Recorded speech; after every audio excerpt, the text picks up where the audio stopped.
Ladies and gentlemen, boys and girls, it's time for Almost an Agreement. Sam's in the room with me. We're going to hang out. We're trying to get Max to wake up. We don't know what the hell AC's doing. He just disappeared. So, you know, we're kind of used to doing stuff without him, so we'll just continue to do stuff without him. So, we're Almost an Agreement, almostanagreement@gmail.com, Facebook, Twitter, YouTube. Our website is up and live and amazing. It is almostanagreement.com. You can go there and catch every episode that we've done recently. I'm still almost done with the back catalog, but I'm still working my way backwards to get all those shows on there as well. Or you can get us on any major podcast provider around. If you like podcasts, you know where to find them. Just search us up there. And while you're in there, give us a like, a share, a solid rating, whatever it is that helps more people realize that we exist. Because we're trying to do more stuff. So, that's what we got, and I'm a half a bottle of rum in, so let's get crazy.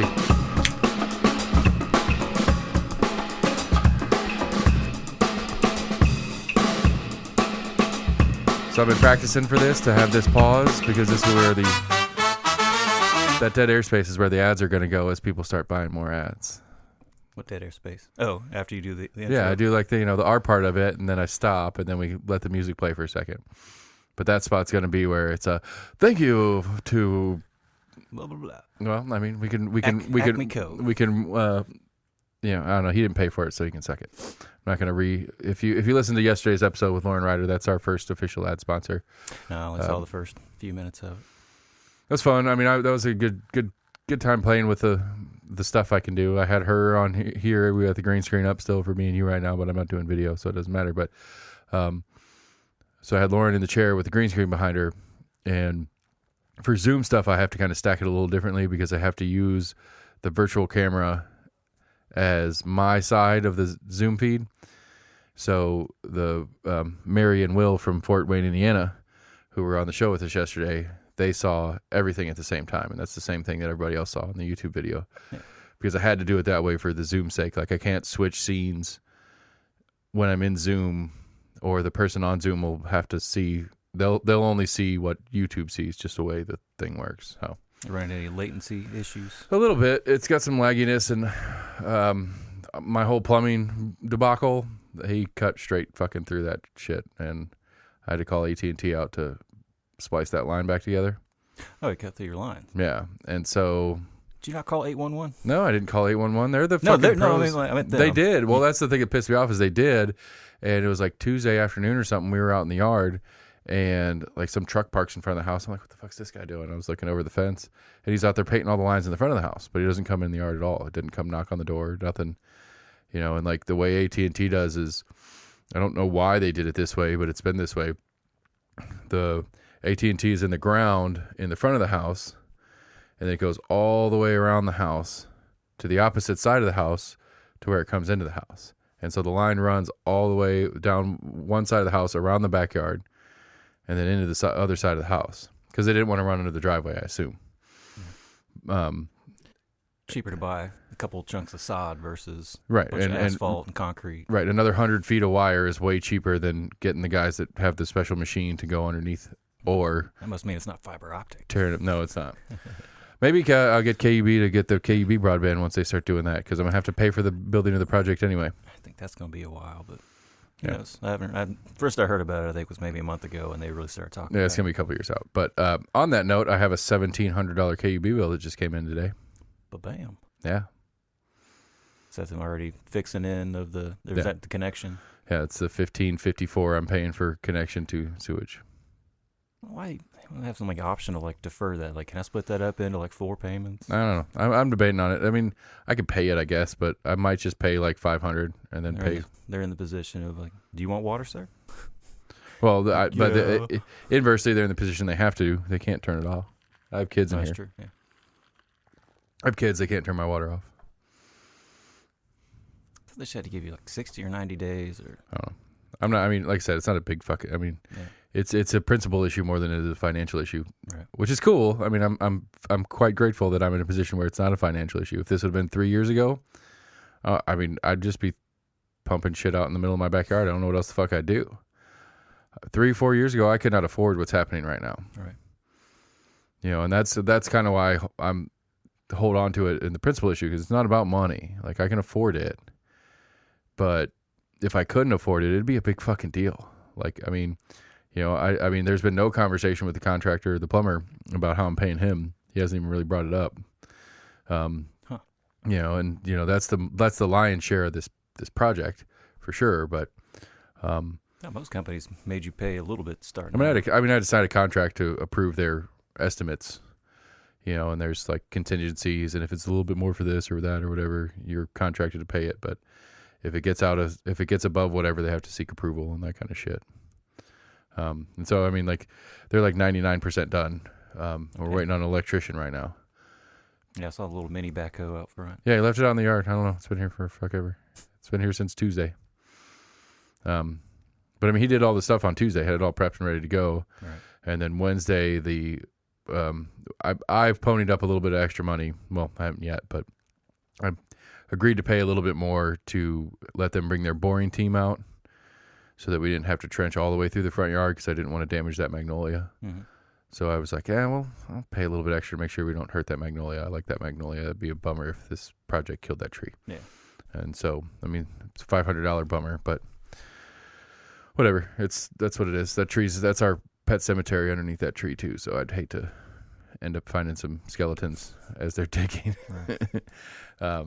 So yeah, anyway, but yeah, that's that whole project in the debacle. And so again, I think the principle of it bothers me. Like I understand the plumber side of it. I understand that as the homeowner, I'm on the hook for getting the plumbing part hooked up, which is the lion's share of this project, but I still resent this $1,550 something I got to pay KUB.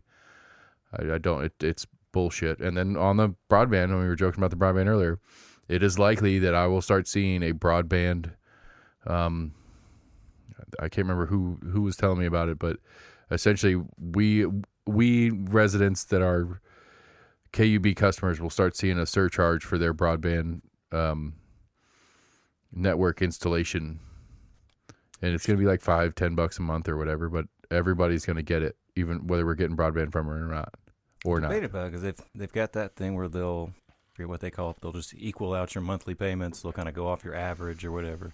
I'm sure. I don't know if they still do their that favor. I think they still offer it. Do they? I know there's a roundup thing that they do on my current bill, and I don't know why or how or if I asked for that or not. But it just rounds up to the nearest dollar. Didn't uncheck that box. I don't know. I mean, I'm the asshole that doesn't go paperless because I forget to pay my bills if I don't get it in the paper, or if I don't get the paper. I've got automatic billing, but they still send me a bill every month. Yeah. I don't know I wonder if it would save me like $2 if I didn't do that crap. I don't know. Maybe. You have to check with them. No. Yeah, the cable's like that. Yeah, you get some like my AT&T bill like $3 or $5 a month for it gives me a discount doing for automatic payments and paperless billing. What was it? I had them out and I upgraded the service. I don't remember what it was. Oh yeah, I was like I've had the same router since we moved in, like same modem router since we moved in. I'm pretty sure there's been some technological upgrades in the 8 years or whatever we've lived here. Maybe it's time for a new router in this house. And they're like, okay, well, blah, blah, blah, if you could do a new whatever. If you go paperless billing, or it was one of those, like, we have this special right now. We'll get you this new router in here. We'll get you we'll set you up as a cube one. We'll set you up as a new installation or whatever, and get you the higher speeds and blah blah blah blah blah blah. But and then they quoted it, and they're like, but it has to be paperless billing, automatic bill pay. All right. For you to get the special. It's like, oh, all right, I guess. It's like their new gateway or something. Looks like I've seen pictures of it. It looks kind of fancy, but no, mine still looks normal, like just a normal little like rectangle box thingy.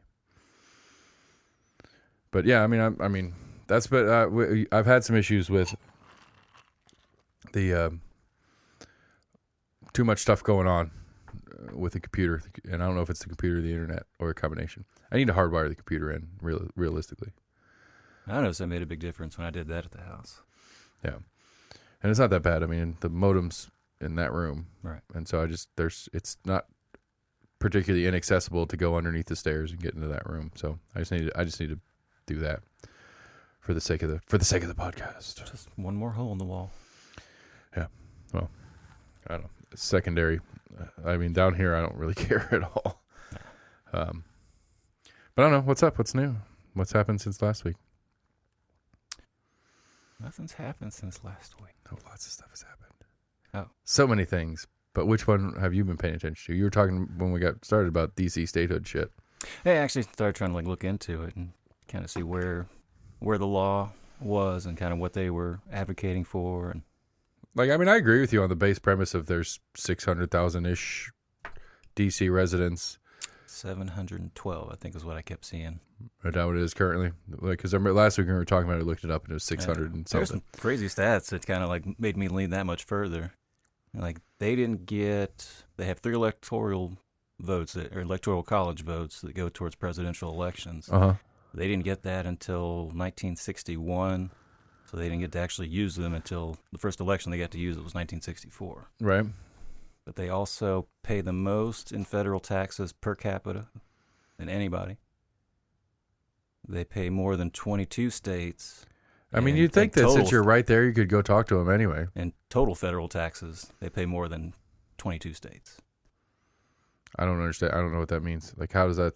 How does any individual resident pay more taxes than another on the federal tax system, other than income per capita?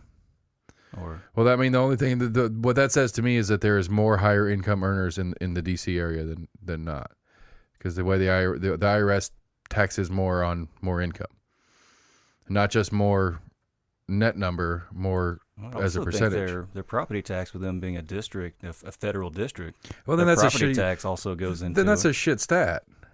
I'm spitballing here. I'm just saying, if that's because I'm agreeing. I will agree with you in principle. That makes sense. Is that their local property tax, since it's federal property, would go to the federal government. It's the first thing that came to mind. But that's just cheat. That's just cheating to make that stat sound good. That's not that invalidates your stat. That they pay more than 20. They're above the halfway mark on states, on actual states in federal tax paid. Does it really matter how much they're getting screwed over? Federal taxes are higher than a lot of northeastern states. How? For whatever reason.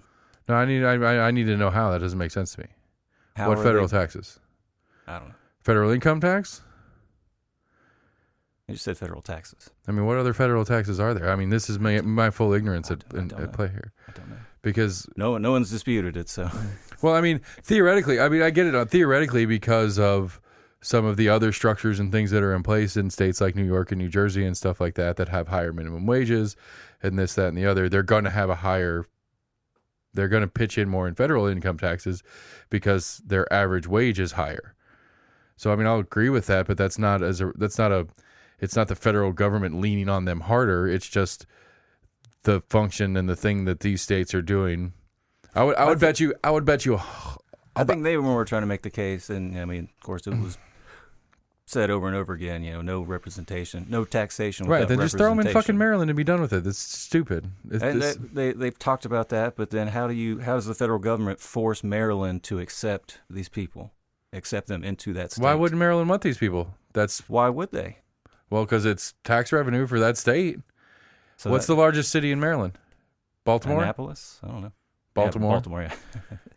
Okay, so outside of Baltimore, I would argue that D.C., what's the population of Baltimore? Let's do this the right way. How does that make it better? Because you make money off of fucking taxable residents. I'll grant you it does give them representation in Congress and the Senate. Well, then, yeah, if that's all you want, then just be a fucking Maryland resident. They don't want to be Maryland residents. Why do they want to be Virginia residents? Okay, well, I don't want to be a Tennessee resident. Make me a new fucking state. That's bullshit. Well, how is it not bullshit that people have lived there for generations and generations, paid taxes, fought wars, and they have no representation? I 100% agree that there's an issue with that part of it. I do. 100%. Just trying to shove them into another state is not a viable answer to it. What is the damages done by putting them into Maryland? What's the harm to those individuals? They have a state. They now have the representation they demand. Not to mention they'll have an outsized number against most of the rest of the state they're now in. Because Baltimore is smaller than D.C. So they will now be the biggest state or the biggest city in their new state. Okay. And therefore have an outsized influence on their locality. Okay. Still, you're having to ask a state like, hey, Can we come live with you guys? I mean, Maryland has. I mean, yes, they would get some more tax I don't revenue, know. but outside of that, I mean, what benefit would Maryland have outside of tax revenue? what benefit? What other benefit does the state give a shit about? I mean, what? I mean, realistically, if the taxable bracket that is the D.C. area is so high that it's a huge amount of money that the state of Maryland would make, that would also give them an extra rep or two in the House of Representatives, I would assume, once the census kicks Possibly, but it doesn't give them a senator. in. Okay. I mean, because that's the reality. The reality of this conversation is this isn't about this. This has nothing to do with the people that live in D.C. wanting representation. This is exactly what it is. No, it has they have nothing to fought do with for that. over 200 years. They've tried to get statehood. Okay. And for the longest time, Congress is one who made all the laws for the city of Washington, D.C. Okay. I mean, again, I don't disagree that these people should be represented, but I I think it was don't. the mid-'70s. They have what's called like the home rule. Home rule. I was trying to read up on it, but that was where they actually got to elect, their own mayor, city council, school board. Okay, and until so that time, Congress held full sway over all of their laws. and I'm gonna guess that every time in history where this became a real conversation like it is today, is when we had a House and Senate the way we have them now. No. No. No. It's always been a Democratic district, and it's always been when the Democrats are in control of at least two of the three branches of government. I'm sorry, at least one of the two legislative branches and the White House. I showed stats from like the 50s or 60s, and it was like a 40-60 split, 60 Democrat, about 40% Republican. Okay, so it's every time it's when the Democrats have more control than not is when this issue comes up. Why is it a partisan issue? I mean, that was the biggest pushback I saw from any GOP representative that was bringing it up. Well, they brought it up in the grossest fucking way. Is there any question that DC is not going to be a blue state? Why does that fucking matter? How can you tell someone you've got to be of a certain party before you get to vote? Why does that have to be a requisite for someone voting? I understand the optics of it. Right, as it appears to me that this is only an issue because because it's a power play. It is not a power play. How is it not a power play? Why is it? Just because it lines up with the people that want it as well doesn't make it not a power play? Again, they've fought for statehood for over 200 years. Right, and as you said, that the majority of times when it's come up and had a little bit more swell of power has been when the Democrats are in control. I was giving a simple demographic that I remember reading somewhere that around a certain period of time, that's what the split was now. Okay. That was a split then as far as Republican-Democrat split. In the D.C. area or in the House of Rep? In the D.C. Okay. In the District of Columbia. My question was that when we had a very tight Senate and a very tight House of Representatives, I would argue that the most time it's had the most traction is times like we have right now when there's actually a power balance between the two houses in legislation. And I don't know if you've ever seen the video of Eleanor Holmes Norton, where she was on the floor and she was basically somebody asked her to yield. She's like, "I will not yield." It's actually pretty right, and not Maxine Waters, but yes, Eleanor Holmes Norton, right, who's the current representative for the DC in the House, even though she's a non-voting delegate. I read they have some funny word for those, and there's one for Puerto Rico, American Samoa, and some other ones. Just useless people that are just basically there to make noise. I think she's on committees, so she can vote in committees, but as far as anything getting voted on the floor, is she a Democrat? She's just a person. She is a Democrat. Yes. Surprise. Anyway, I don't know. She has a really interesting backstory in herself. Went to Yale Law School, then joined the ACLU, and I think it was Reagan that appointed her to Equal Opportunity Employers. She fought the case for Newsweek magazine, I guess at the time, didn't allow any female reporters. And they actually got it to where went to the Supreme Court and actually forced them to allow females to be reporters for Newsweek magazine. But she also represented... And that's a good thing? Yes. Okay. I'm just clarifying the point. Go ahead. Yes, she is a feminist. She was in the SNCC, the Student Nonviolent something committee, with many others. They did the sit-ins, where it was kind of their famous committee. But she went to the Supreme Court and won the Supreme Court and actually represented a white nationalist organization that was wanting to do, I think, just do a speech at a New York university. Oh, That okay. actually represented them. All right, so that's what the ACLU? Which one? She was with the ACLU, and she was with a couple other ones. Yeah. Because I mean that's the way. It Whatever. was like the EEOC, Equal Employment Opportunity. Coalition, I think so. maybe. Conference committee. I think it's a conference. Yeah, it was an actual Cooperative. federal office. Okay, I don't know. I think it's dumb. I think it's dumb. It's just I don't think it's. I think it's all been just spun as a power play. And that was the first thing that everyone said. I mean, why weren't we talking about this 2 years ago? Like, why wasn't it as big of an issue now 2 years ago? I don't know how many times I have to say this. They've tried this for years. Why didn't we have this conversation 2 years ago? I don't know. How is it not? And that, I mean, I agree with you that they've been fighting it for. I don't agree with you. I don't know. I accept that you were probably being honest about the idea that they've been fighting for this for 200 years. I accept that. But why now? Is it all of a sudden a viable issue where it wasn't 2 years ago, 4 years ago, 8 years ago, when Obama was in office? Assuming apparently Obama has supported it, not in his first term. Because that was another interesting thing. I think we mentioned on the last one that that's actually on their license, or I think we just mentioned they have their own license plate, but on their license plate it actually says no representation without taxation. That's funny. But then That's really funny. I think it started with George W. Bush actually put the DC. I think he was the first to put the DC license plate on the presidential limos. Yeah, it might have been Clinton. Might have been the first one that had those license plates. But again, on the limo. My point being, I don't remember hearing about it during the Clinton administration. I don't remember hearing about the Bush or during the Obama administration. I don't remember hearing anything about it during the very tail end of the Trump administration. We don't hear about a lot of bills that get introduced. A lot of them just never make it out of committee. Okay. I mean, and again, a lot of representatives do that. They'll introduce a bill, sure, realize and they don't have enough people behind it. And I will acknowledge that I haven't paid as much attention as I'm paying now, but which that's one thing I didn't realize. I don't. It has not had the attention that it has this time around. That it's had. If it's happened before, if there's been a real push for it before, it's not on this level. I think part of it for much of the U.S.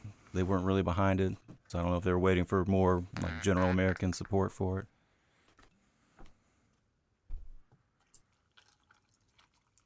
Okay. Oh, makes perfect sense to me. It doesn't to me, but I mean, there's some things to work out in it. But I mean, if we're gonna do it, then we need to go ahead and do Puerto Rico and Guam too. That was one thing that was talked about. Apparently, I think his name was Jamie Raskin. That was saying that's been on the GOP's agenda for decades. Was trying to introduce Puerto Rico, because they had some young constitutional scholar that was trying to allude that every time a state was brought in, it was always done in twos to make it equal. Right, and it was also pointed out all the bullshit reasons that parties tried to bring up in previous states being admitted. Apparently Utah, there was a big push against it because they said there was a bunch of Mormons. And then I think Arizona, they said there was a bunch of Catholics there. And basically just tried to not make them a state because, there's too many Catholics that live there. There's too many Mormons that live there. I'll agree with the Mormons part, but whatever. I don't know. I'm just making shit up. I mean, those are just, partisan bullshit reasons for not allowing a state to enter the Union. Right, but I mean, again, I guess to me I don't know if I mean, I think it is and isn't bullshit at the same time. I guess is how it feels to me like that. It will significantly change. See, I don't even think it would change that much. They would get, I think, two it would senators. Stick to the 2 senators and 3 House of Representatives. Right, and so in a Senate, 3 more votes, 2 more votes in the Senate does make a difference, but unless the filibuster gets removed, which I don't foresee that happening. Right.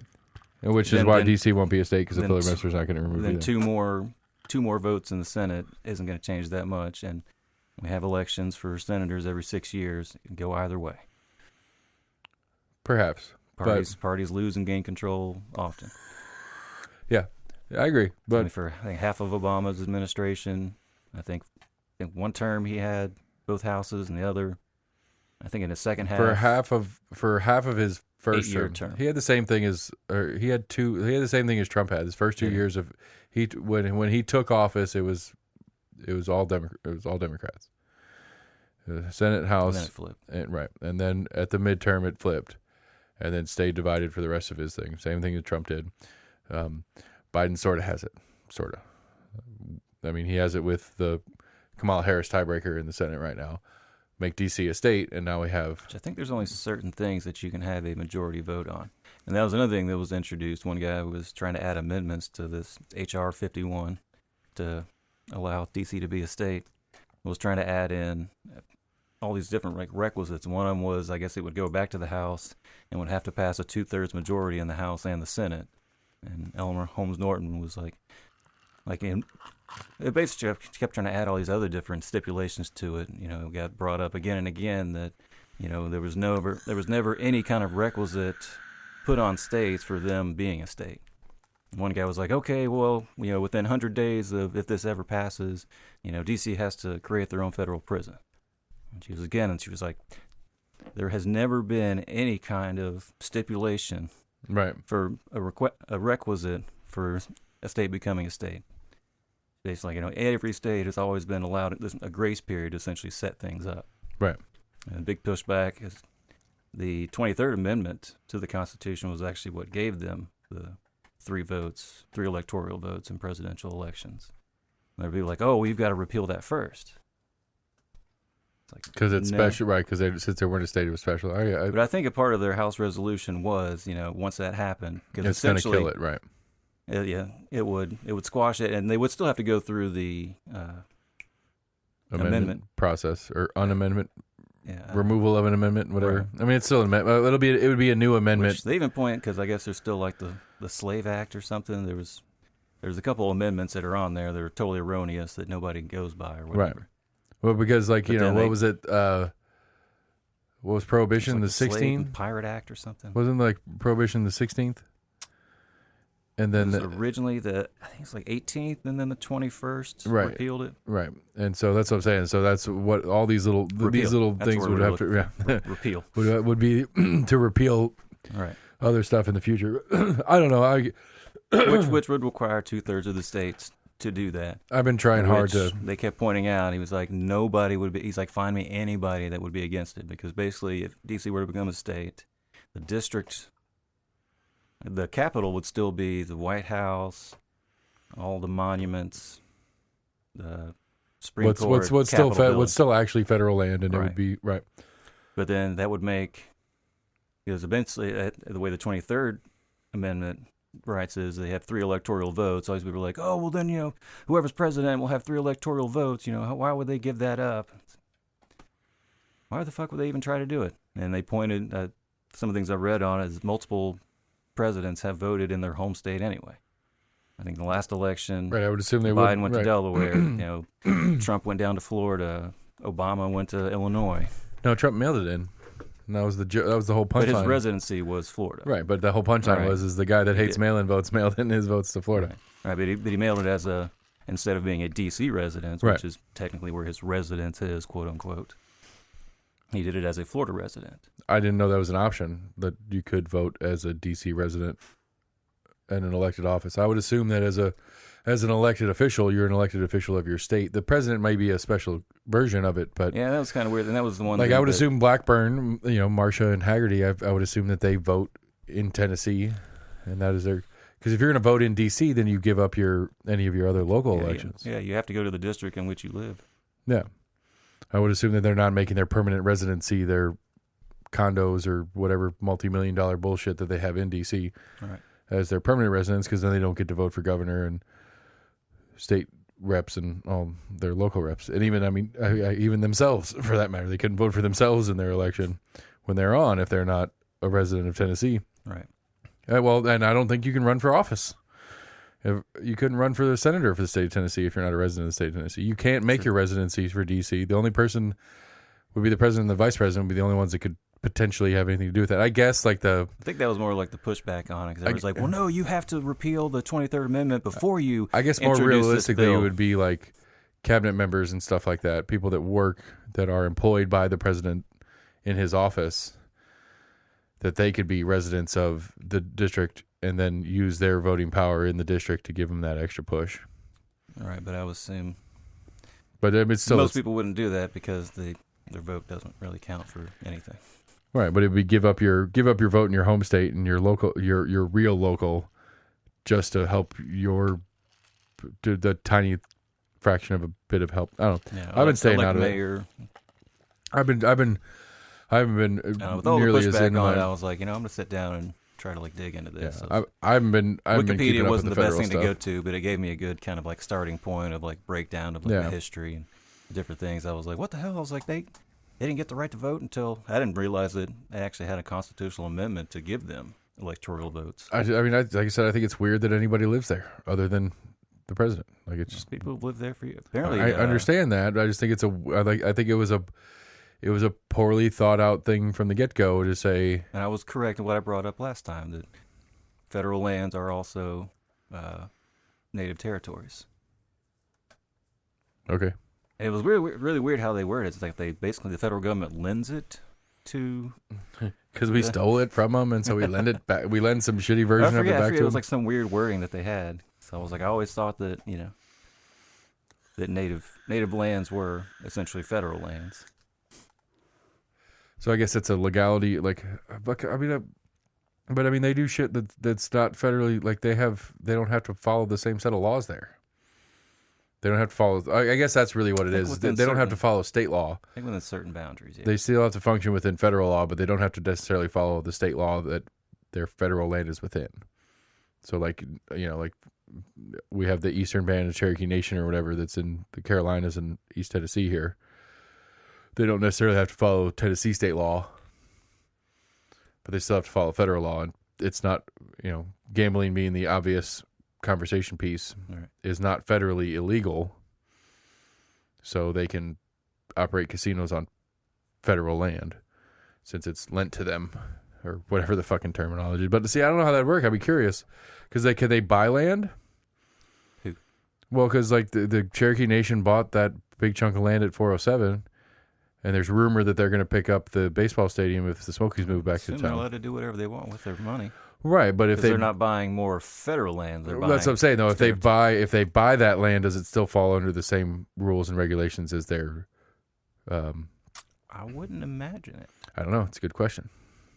I think that's why there was kind of the talk of why they were holding off, because if it's not going to be legal in Tennessee, what's the point of putting a casino there? Right. Because I don't. Which again, as far as I understand it, guess they could appeal to the government. Well, what they already bought, from what I understand, from what they already bought, there's no plan for a casino anyway. Everybody just jumped to that conclusion. That's what I've heard. Yeah, everyone's like, "Oh, they bought land there. They're going to be like a themed shopping center kind of thing. Is what it's clearly explained as, and it's just been rumor mill that they're going to put a casino there. It's just everybody assumes they're like, "Oh, them engines, they're just going to build a casino and drink fire water." Somehow you make fun of both Indians and rednecks at the same time. That was beautiful. That was well played, sir. But I mean, I've been keeping out. I've been really trying to keep out of it. The Pelosi thing where she thanked George Floyd for his sacrifice. That was weird. I heard about that. Yeah. I mean, a sacrifice is usually intentional. You don't accidentally sacrifice your life. It's usually with intent. But whatever. We use words however we want to when we're politicians. I don't know if she was trying to make light of a bad situation. No, I mean, she was trying to turn him into a martyr for something that he wasn't. He wasn't an activist. He wasn't part of the cause. He was just a black guy. Right. But she's trying to turn him into a martyr. She's trying to turn him into a Martin Luther King or Malcolm X kind of style character in this grand narrative, and he was just a dude. Oh yeah, that was one of the craziest pictures I remember seeing was a mural in, I think it was Afghanistan or Pakistan. Had a mural of his face. I was like, really? I mean, it literally went worldwide. I mean, Afghanistan makes sense because anything to make the Americans look like assholes that's a well sold pitch there. Very possible. But I don't know. I mean, we have our local version of it. I still can't rationalize what's happening with it. I don't know. I've watched the fucking body cam shit a bunch of times. I've watched that press conference twice. It's 2.5 hours long. I've watched the whole thing twice, and I appreciate. I really do. As much as the shit show that was Monday night. 6-7 people got arrested at the commission meeting. Went in there and shut down the commission meeting. Got arrested and kicked out, and then, which is one of those that bothers me because it's Commission has nothing to do with this. The commission could sit there and pitch a fit and pass a resolution to release the body cam footage, but they have zero authority to do so. Right, but they could put pressure on people that they know. I was trying to go. I'm assuming they were trying to voice to their representatives. I suppose, but I mean, maybe I'm assuming the mayor wasn't having a meeting that day, and they probably tried to go to her office, and she was already gone for the day, and they were like, "Oh, which mayor?" Well, you say her; it's pretty obvious which mayor. Well, I'm assuming they would have gone to the city. Well, but that's just but that's my point. Is that it's a county commission meeting. KPD already came out and said that they wanted the body cam footage released. American Canada already came out and said she wanted the body cam footage released. Mayor Jacobs said no. The commission had no statement on it. The city council had no statement on it. For all intents and purposes, as far as I understand it, the only people that were opposed to the release, rolling one after the other. It's like we support releasing. We support releasing. Right. The only people that I understand is that were opposed to it is Mayor Jacobs was opposed to the release of the body cam footage, and Charm, the district attorney general of the county. Charmaine Allen. And it's what's interesting about it. What's interesting that I don't think people understand about what happened in this whole thing, is this is 100% politics at play. Charm is a county officer. It's a city cop, city mayor that are pitching a fit about what a county officer is doing. I think she was a district attorney for like the Eastern District of Tennessee. No, or is she just she's a district attorney for Knox County. For Knox County, okay. Yeah, and so this is this is a good example of the interplay between city and county governments. Is that and it's a good example of some of the things that have happened over the years in how we've combined some aspects of city and county government. Well, there isn't a city. There is not a city. As far as I understand it, and this is from a couple of different interviews I've had, is that as far as city courts go, it's like traffic tickets and moving violations, shit like that. City court doesn't do anything in the real criminal realm of right. Yeah, it's what they call the traffic court. Right, and so county court, the county does all of that stuff, and so we have because again, for example, we had Sheriff of Nottingham, Sharif Gundi, and Eric Lutton come on because they were running for the public defender's office. We only have a county public defender's office. We don't have a city's. There is no city public defenders, right, because a public defender doesn't come in on a traffic violation. Right. And so, this is one of those places where I don't know when or where or exactly what happened to get it to be this way, but this is one of the things where somebody in the city and county got together and said, hey, this is something that we could just do once instead of us both doing our own version of it. Right, stepping on each other's toes. Right. And so the politics of it, and that's why I bring it up, is that this is a very specifically political issue and why it happened the way it happened. And why it bothers me that people went and shut down a county commission meeting, even though they do have a little bit of grounds because the DA is a county officer and the commission, even though they have no oversight over the DA, is at least in the same subset of the different governments that are moving around us at the same time. But again, the commission has zero to do with this issue. They have nothing they can or would or should or could do other than to say, hey, we don't like it either. And it's one of those, it's the lack of the negative means the positive, apparently. Since the commission didn't put out a statement that says, we want what you want, the group assumes that you don't want what we want. And it's like the commission's like, we're here to vote on zoning. Have they interviewed anybody that's been arrested as to No, that Candace lady that we watched the video of a couple weeks ago, she was one of the ones arrested. I swear I saw a video of her outside the school. It looked like she was yelling, and then the camera kind of panned back. I didn't see anybody else around. I'm like, is she yelling to herself? No, she's yelling across the street. I think she knew the camera was on her. But I think that was her. It looked like it was kind of from a distance. They all look the same. You said it, you son of a bitch. He didn't say that. I said it as a joke. I'm sorry, everybody. Anyway. But I was with the district attorney. I didn't think it. I agreed that if there was going to be an investigation, they need to finalize the investigation and I think, before anything I think else. it was important, and I think it was legit the way that they released it, in that it was a 2.5 hour thing, and it was a long, hard thing to watch. Like, all right, you want it? Like, here's all of it. But here's all of it, right? And that's what I appreciate about it. I appreciate that it was all of it. Like, there's the why we even started this conversation in the first place. Like, we started this conversation because there's a domestic. We have high schoolers having domestic in the school. The girl goes home. because her boyfriend beat her up in the school or laid hands or whatever the phrasing was on her in the school. She goes home, tells her mom. Her mom says, bullshit, fuck you. It's not okay. Call the cops. And then, I mean, and told him she was calling the cops. Like, text him and says, leave my daughter alone. And he spouted some bullshit back, and she says, fuck you, I'm calling the cops. And that was, and again, I don't know, I still don't know how I feel like, I don't know if I don't know if I feel like it's a justified shooting on the police's side of it. Watching the video a couple times, I can't land anywhere on this. I think it's just one of those that there's a number of parties that made a number of bad decisions that all concluded with this kid dying. Yeah, that's a weird thing. I mean, cops have a little bit of leeway as far as, and even citizens. I mean, if you have someone and you feel your life is threatened, if you're able to prove that you felt your life was threatened, in certain situations, you are justified to use deadly force. Right, small room, you heard a gunshot, and you shoot the person. You shoot the person that's in question in the room. It follows the train of logic at least. Right. But I mean, I don't know. Like, you got 3 other officers around you. You don't know which way that gun's pointing. You got 4 fucking cops with hands on this kid, and they can't keep him from grabbing his gun. That's what I was wondering, because at one point on one of the cops' body cameras, I saw like 2 hands on one of the kid's arms. That's what I'm saying. Like, you have. Which, I mean, I've had my hands on kids' arms too, and it's not easy to, or it's pretty easy to just kind of like whip your arm out of a hole, depending on how big you are and how big they are. I don't know. There's a couple of those cops that were big boys. Yeah. And Anthony is not a particularly big kid. I mean, that's probably where I can't. That's where I struggle the most on this whole thing.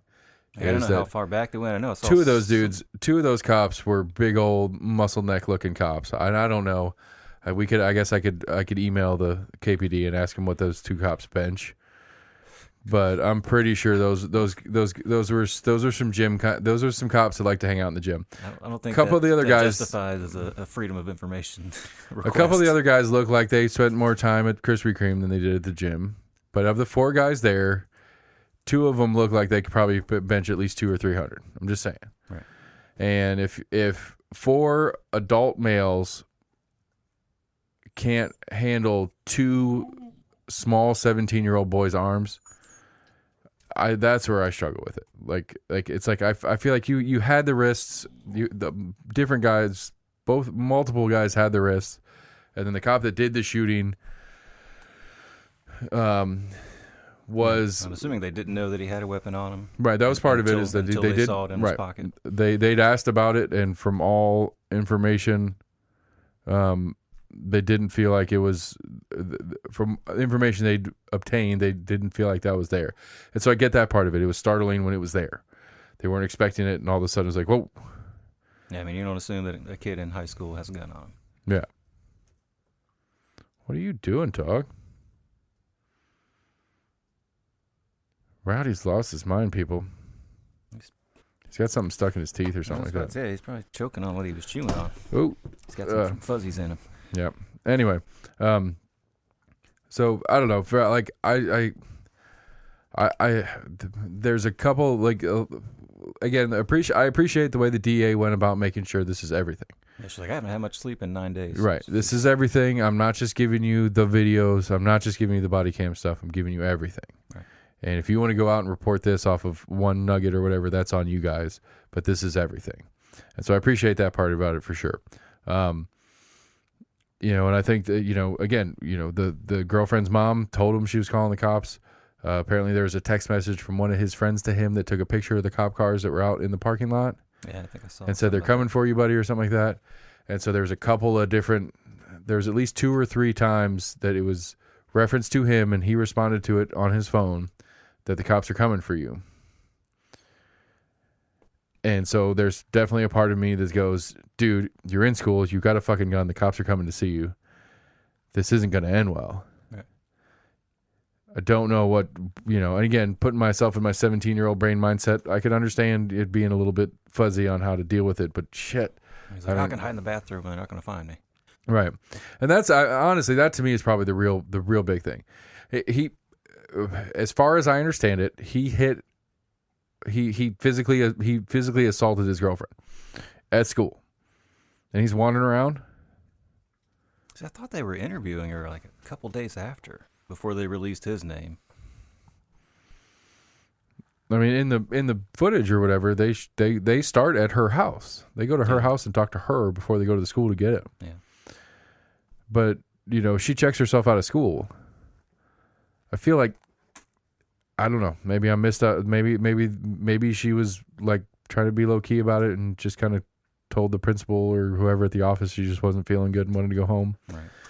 And then when she got home, she told her mom what was going on, but she didn't tell anybody at the school. That's one thing I was kind of wondering. I'm not sure. That part I'm not clear about. So I'm like, yeah, did she report that to the school? Because you would think the school principal would go find this kid in his, fourth period class. I mean, either way, like, how many times did you just? I mean, because like he skipped a whole period, which means a quarter of his fucking day. How many times did you just skip a class and nobody noticed? Handful of times. Really? I don't know if they actually noticed. I mean, they just marked me absent. I don't remember ever skipping class. I mean, I think a lot of teachers know that kids will skip from time to time. Yeah, but like, I don't know.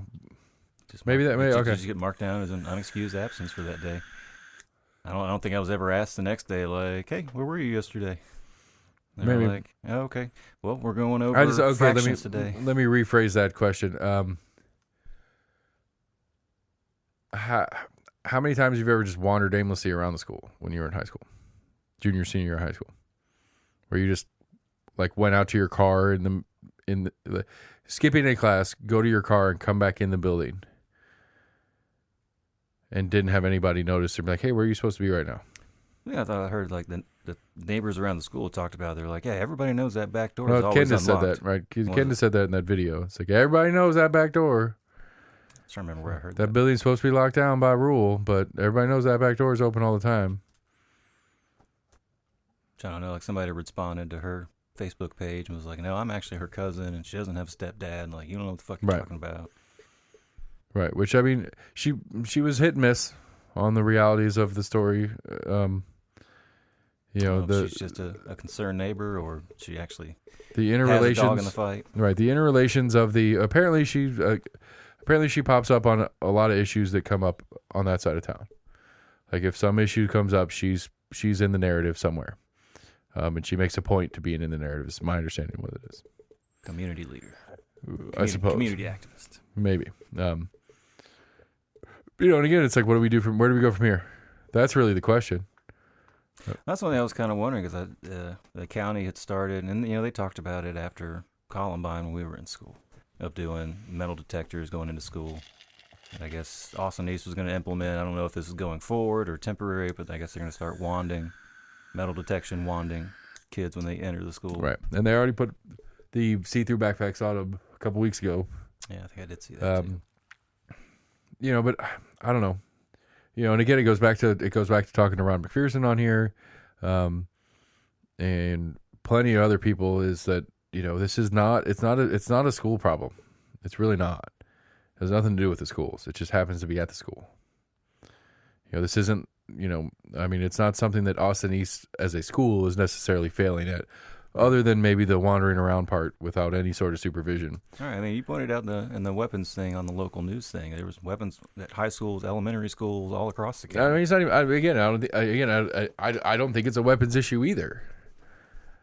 I don't. I'm just saying that there's bad actors all throughout the county. Right, but I guess my point is, I don't think it's not a weapons thing. It's not a schooling thing. It's a community thing. It's just the way that's the only way to suss it out. It's an economics. It's a poverty. It's a community thing. Because I mean, there are pockets here and there of lower incomes in a number of different schools around town. We all had the poor kid that we knew in high school, or there were a handful of the poor kids. Right. But when it was one or two poor kids in an entire high school, it never seemed to be as much of an issue in the whole process of things. Where when the entire school is poor kids, is where it seems to be a thing. Where these auxiliary issues why do you think the pour entire into school schools. is poor kids? I know two people that graduated from that high school. And let me correct my statement. Poor kids. Has a significantly higher percentage of poor kids. I apologize for being overly specific with my generality there. They have a significantly higher percentage of lower income families that these students are a part of. In that district, yeah, I could see that. And so this is the result of that. It's not a result of the gun. It's not a result of anything that particular school is specifically doing. It's that the community around the school, because again, this is what Ron said, point blank. It's like it is an inverse equation. The higher the income of the community around the school, the better the school does. The lower the income around the school, the higher the income around the school, the less money it takes to get benchmarks checked off on the schools or on the state's list of schools requirements. The lower the income around the school, the more money it takes to hit benchmarks in education.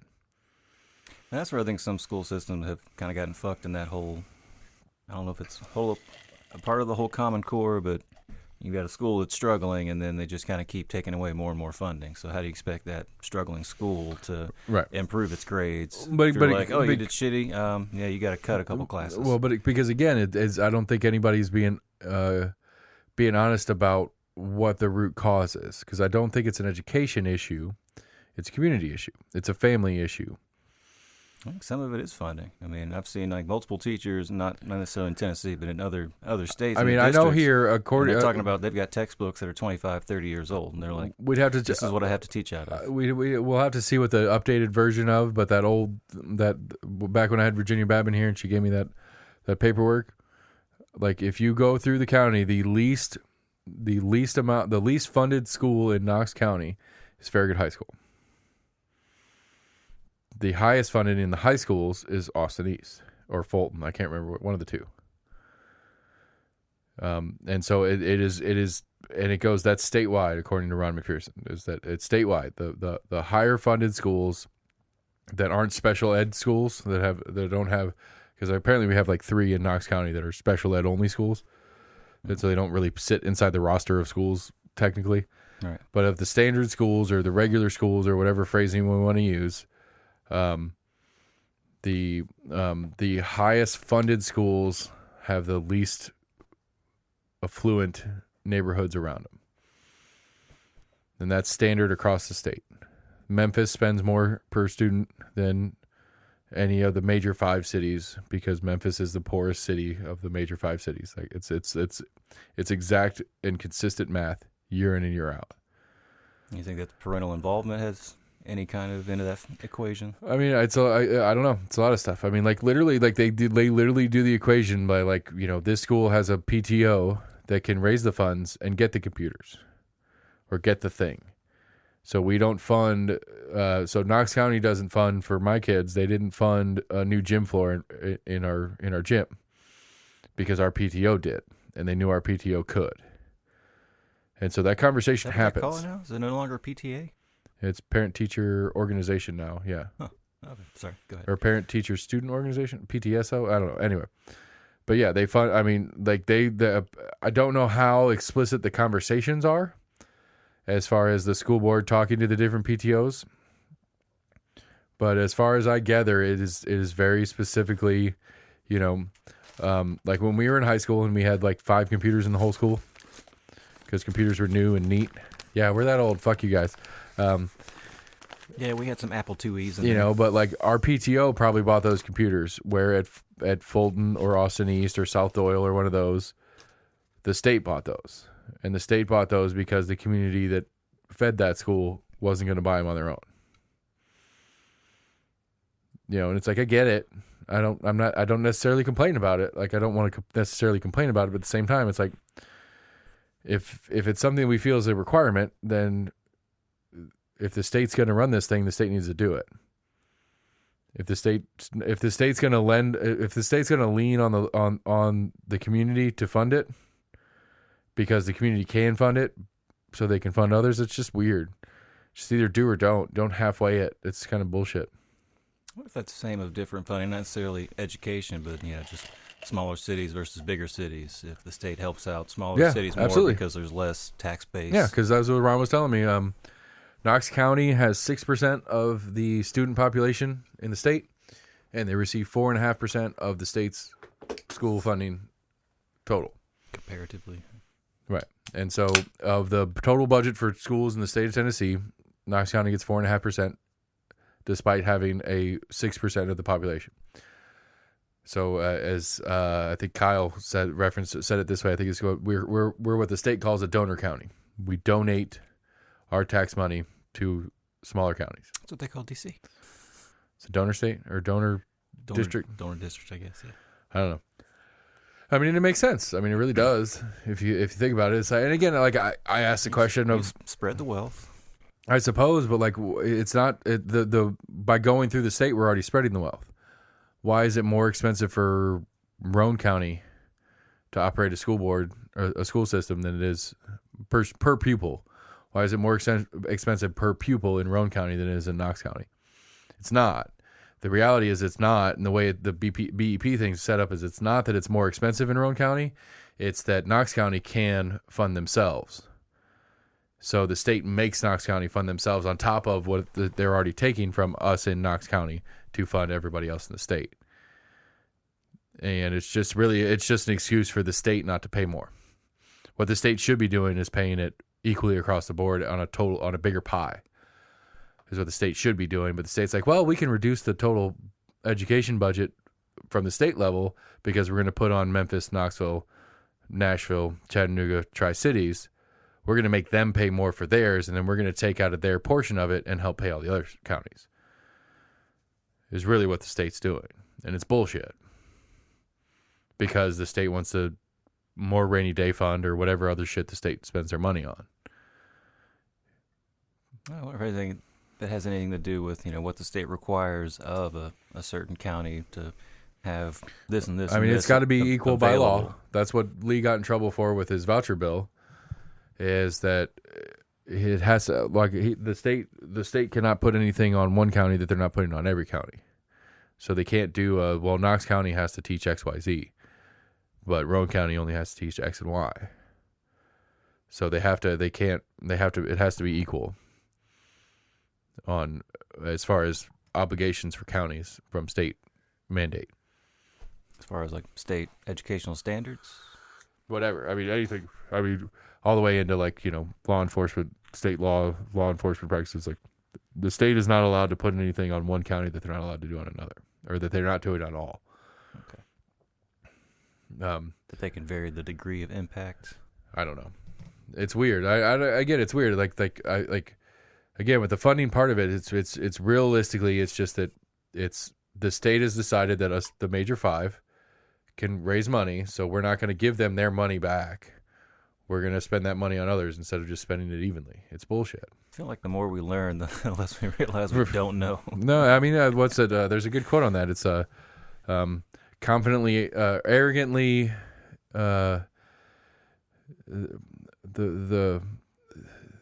God, what the fuck it was? I think it was a Mark Twain, something about being like arrogantly ignorant or confidently ignorance versus dreadful inadequacy or something like that. Yeah. I saw it earlier on Facebook. It may be totally fake, but yeah, I've across a lot of those. It's like so-and-so never said that. Doing stuff about like George Washington. How there was a guy that kind of like wrote his memoirs and didn't put into like the 17th edition of his book about stuff, and that was who we got the story of George Washington chopping down a cherry tree and saying he would never tell a lie. It's all attributed to this one writer. But all these things that we attribute to George Washington can't really be proven or are most likely false.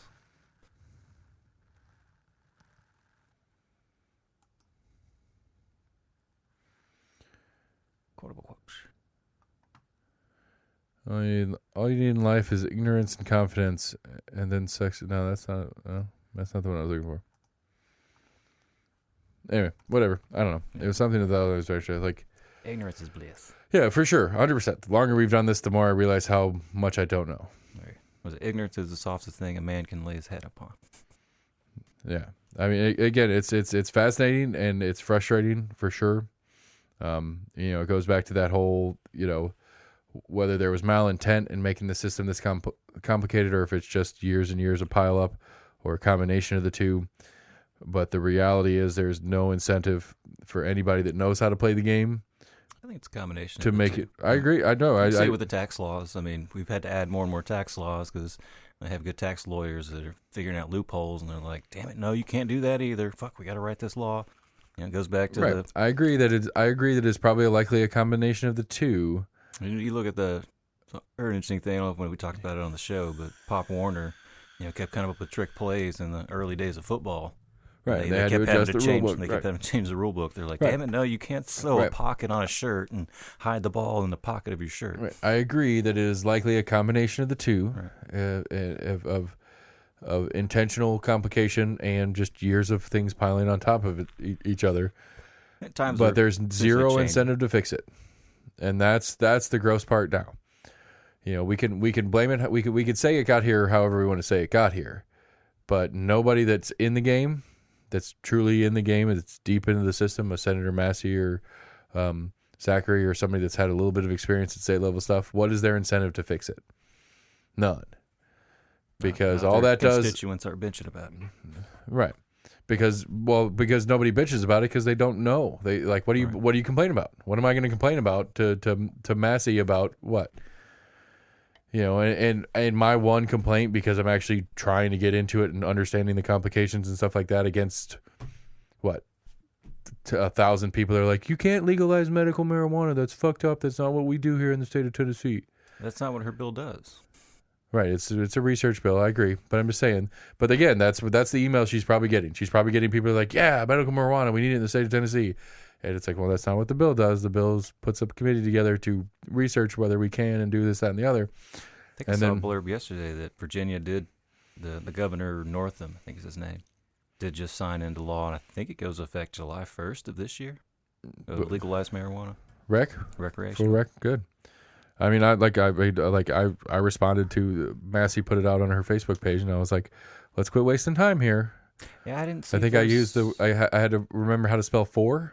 I think I did look up the votes on it, and I think it was in a committee last time I looked. Yeah.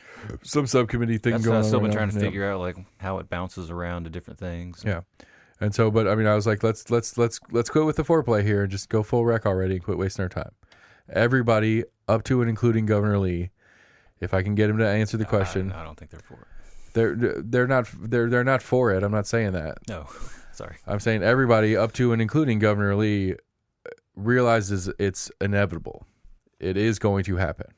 Right.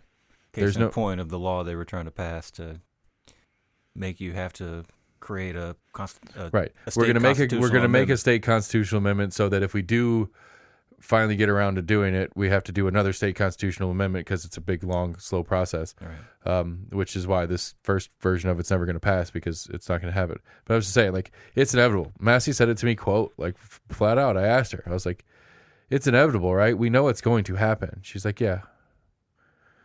It's like, well, what are we doing? Why are we sitting around and waiting for it to go federally legal, and then it'll take us 2 years to figure out how we're going to do it inside the state? And by the time we go legal on any level in state, we're going to be so far behind the ball. The one good thing that comes out of being a leader in this conversation is the tax incentives for the state's part of the tax incentives. Not me or you. I mean, yeah, it'd be good for me and you if we can happen to get into the business of it. But how would we be leaders in it? I mean, we're well behind many states that have already done it. Sure, but the number one thing at play is it's still federally illegal. Right. So if Tennessee goes full rec, like Wild West, pot anywhere you want to do it, even further freer than some of the other states that exist, we can go to the fucking Waggles and pick up a pack of marijuana cigarettes. It has to be made here. We can't import from other states as long as it's federally legal, because it's an interstate commerce issue. And so if it's grown here, that's farmers growing it, selling it, business taxes, not necessarily sales taxes, but plenty of taxes, and employees that work at these farms going out and spending their money, which is further sales tax revenue on the other side of it. And then we have distributors that are going to these farms and picking it up and then bringing it to retailers They employ people and they pay, they do their job and they go out and spend their money and they pay taxes. And then we have the retailers who are doing it and collecting the sales tax and probably including some sort of state sin tax, whether we put it in the liquor category or something like that or not. All of that stuff starts happening if we do it pre-federal legal. If we wait till it's federally legal, then most companies are going to set up retail shops and they're going to import from California and Colorado and Oregon's and even Virginia's because they're going to have a head start on it because they're going to have better product. They're going to have more history and stuff like that behind them. And so if I want to start a retail shop, am I going to go for you and your farm that you just started growing this week? Or if I'm going to go with a guy in Colorado who's been at it for 10 years now, 5 years now, whatever it is, that has like some really funky, crazy strains that he's been working on and all this kind of shit, I'm going to go with that guy because the experience is there. The knowledge is there. It's not here. Plus he's got he's got practice and he's got his system down tighter. So he's going to be likely cheaper in his process because he is more efficient in what he's doing. Where the local grower has got to catch up to however long California and Colorado and all that kind of stuff, all the different things that are already happening in other states, the local guy has to catch up to that as a grower. And it's going to take time. Right. And why would I invest in that? If I want to get into the retail side of it, why am I going to invest in a local grower? I would rather just get it from California or Colorado and get some high level shit and not have to think about it. Maybe that's the one thing they're debating at the federal level is how do they then regulate that if in that case. Well, I don't know, but I don't care about the federal level right now. But that's my whole thing with the state. It's like this is going to be the next lottery. Well, it being federally illegal is what's held back most of the research. I mean, literally all the research. Right. But you can research cocaine still, and you can use cocaine in surgery. Yeah, I forgot about that. But I've heard it mentioned a couple times. Use it for LASIK or something. Yeah, some eye surgery. But again, for me, it's just like, again, I don't care about the federal government's play on it. I don't give a shit about their play and regulation and all that kind of stuff. If we're going to do it, let's fucking do it. And let's get our end out of it as locals, as the state of Tennessee. Well, it's still being federally illegal. I mean, just if you were driving around in a legal state, if you get pulled over by, I guess you can't get the FBI. Can't get pulled over by the FBI. But if you're ever in the case, but sure. I mean, theoretically, we could open a retail place right here around the corner, and the FBI could come raid it and take all our shit, and make it hard for us to do business or whatever. But they're not gonna, just like they did in Colorado, especially if how many states are legal now? 12, 18, 22, something like that? It's a decent number. Say 17, maybe? Yeah. I mean, if we're 19... I thought I saw that Virginia would be state number 17, possibly. It doesn't matter. Point being is if they do, they're not going to do it. How many grow houses have they busted in California? I've heard some stories that a couple... They bust more of they call it guerrilla grow ops in the because they're not even getting state permits and shit like that to do the job. Right. And the cartels were coming in to run them. Right, because California, because I there's a book on that, and Rogan had this guy's a wildlife resource officer in the state of California. Like he was like, I'm going out there to like save bears and shit, and I'm chasing cartels out of the fucking woods because they're armed to the teeth. Yeah, he's like, hey, what was it? He was telling the story about it. He's like, so this is how I figured it out. I was out in the whatever the national park is or state park or whatever that I worked in. I was out wandering around and there's this guy that's a regular. I see him all the time. He's a fisherman. He's a trout guy. He goes out and he fishes trout in this stream. And I see him and he was like, man, I haven't seen you in a while. What's going on? He's like, well, the stream dried up. He's like, what? The stream dried up that you usually when I'm out and you see me, I'm always at whatever creek or whatever. It's like, it dried up. It's like, what do you mean it dried up? That doesn't make sense. None of the data says that should happen. Right. So he goes up and starts poking around and there's just a PVC pipe laying on the ground on the side of the stream.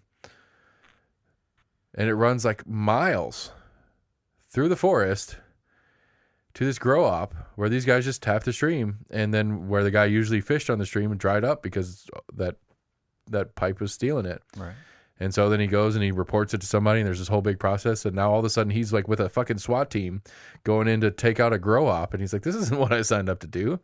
I'm here to make sure bears and bunnies running around and doing all that kind of stuff. I'm not here paramilitary chasing around fucking cartels. But it's something about the way the California laws wrote is like growing without a permit or something like that is like a class F misdemeanor or something like that.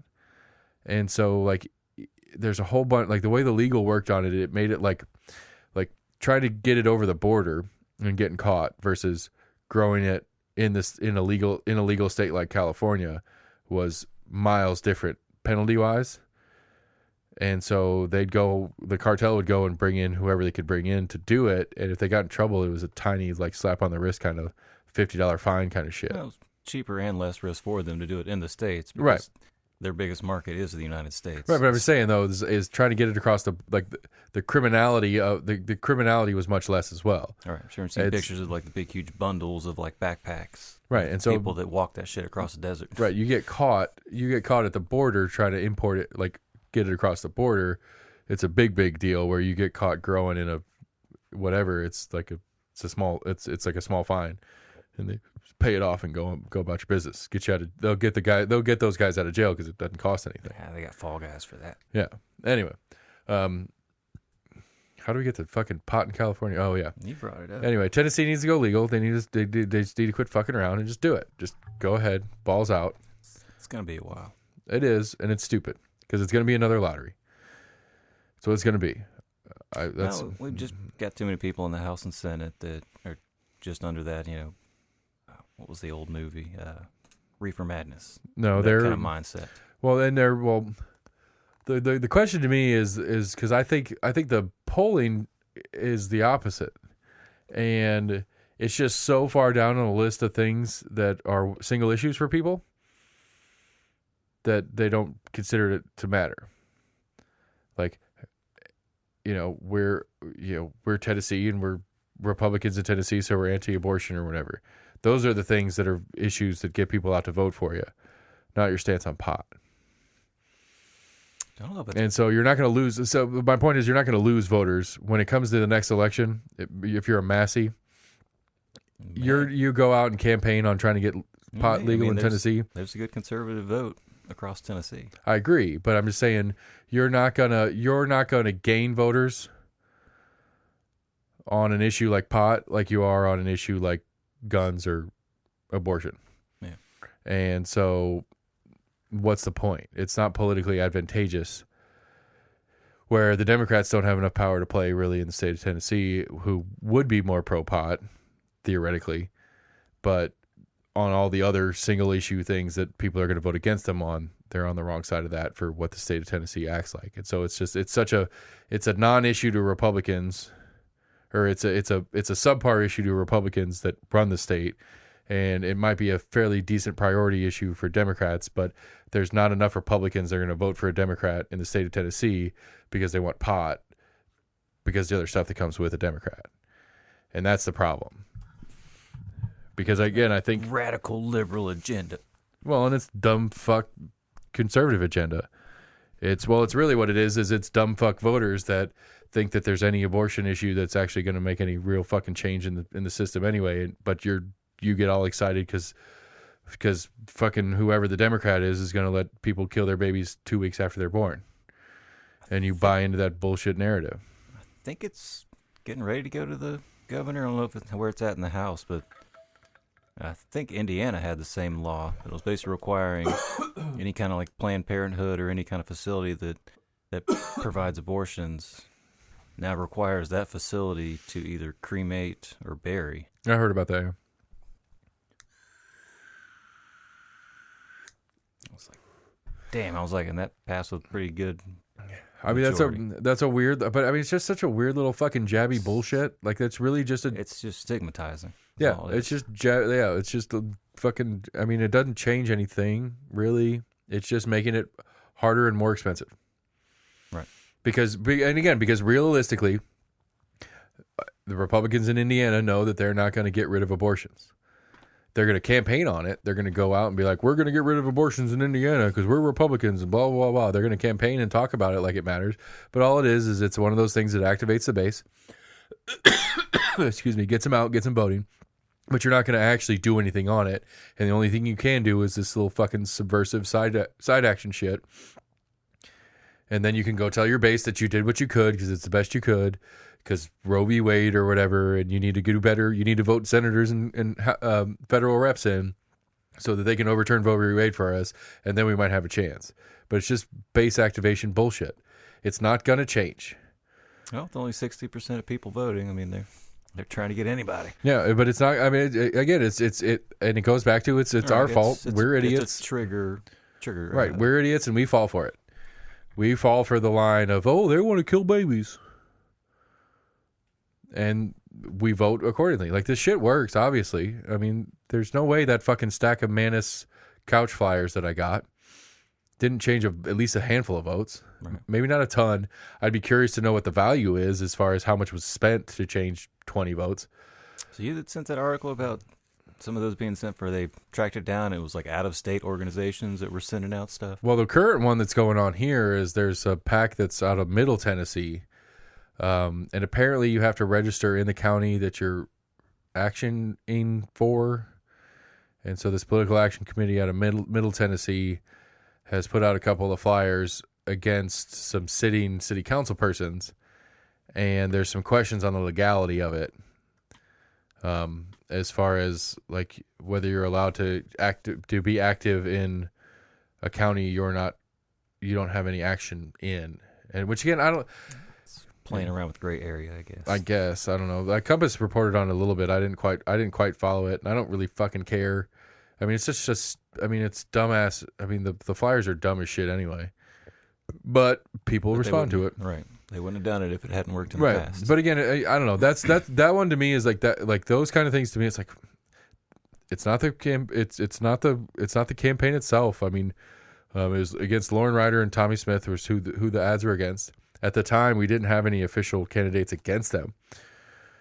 I mean, we still don't technically have an official candidate against them. There are some people that have picked up petitions and stuff like that, but we don't have any candidates that are running in districts 2 and 4. Sorry, Lauren, 3 or 4, whichever one Lauren is. She was here last night. I should remember these things.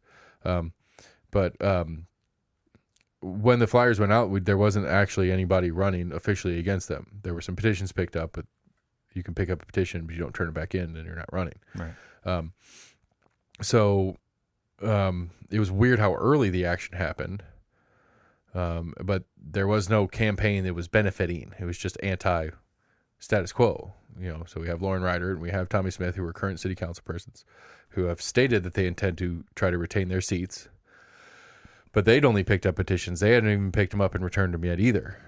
They weren't officially running for the seats already when these pack flyers landed. You have to pick it up and get signatures on those positions. You had to pick it up, get enough signatures, and then return them. And then after you return them, you have a certain time period to change your mind, essentially.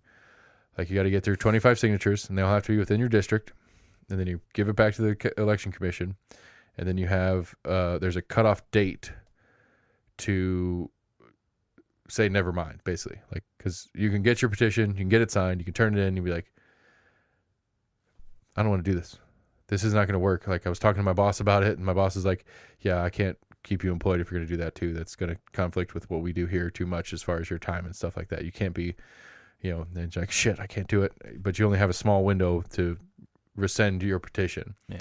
But once it's in, you're in, and you can not run, you cannot put effort into it and hopefully lose the primary or lose the general. But once it's in, and you're on the ballot, or at least the primary, if it's a primary and whatever. So that's what's weird about this one. But again, going back to the beginning, it's like, I don't know. It's a group of people want to send me a fucking mailer. Who am I to tell them they can't? Who am I to tell them that it has to be honest? It has to be real. Like, what? I mean, right? When is politics? Not even not even politics. It's like, like if somebody just wanted to write me a letter about, I mean, bad example of it. It's the fucking Prince of Ethiopia or whatever that sends out the fucking bullshit email. I mean, that's a scam, and I'm still not sure I think that should be illegal. I think it's terrible, and I think it shouldn't happen, but should it be illegal? But this is a more direct thing. It's just like, I don't know, like my kids want to do pen pal thing, and I find some random address and have my kids pen pal them in just send a random person a letter. That's kind of what it gets down to. It's like, well, you can't do that. You can't just send a letter without somebody approving and receipt of it. And it's like, I don't know. That's kind of weird. It's shitty. Don't get me wrong. These anti-whatever PAC ads are shitty. Yeah, I'd say they probably toe the line, but I'm assuming there's rules in place that you can't send out political flyers, more than 180 days outside of an election, blah, blah, blah, blah, blah. I guess my point is I don't see why there should be rules on that. I don't think it should be a legal issue. I think there's some general decency. But legally speaking, we've talked a little bit about like campaign finance reform. I don't know if those are state funds being used for that, taxpayer money being used for that. Right, not on a PAC. Yeah, not on a PAC. Right. I mean, I'll agree that if like if you're running for the president, like the president runs and they get a budget once you are officially a candidate or whatever for the president of the United States. Right. There is a budget that the federal government puts up for you. You far exceed it through a bunch of other platforms or whatever, but there is an amount of money that is given to you for campaigning from the federal government. Right. And that should rules apply to that? Sure. Absolutely. I think that's where they find, like, oh, well, I didn't send it out my political action committee. It goes to what was the ruling? Everybody gets all bent out of shape about on the on campaign finance as far as like corporations or people too, and they can donate. Is that the Feingold something act? No. Anyway, whatever it is, like Max and I own a business together, and you're running for city council. I can donate the maximum to you. Max can donate the maximum to you. And then our business can donate the maximum as well. So essentially, between the two of us, we gave 3 max donations to your campaign. The party chairs brought it up because it's a certain amount for the primaries and a certain amount for the general election. $1,500 each was, if I remember correctly, it was $1,500 each.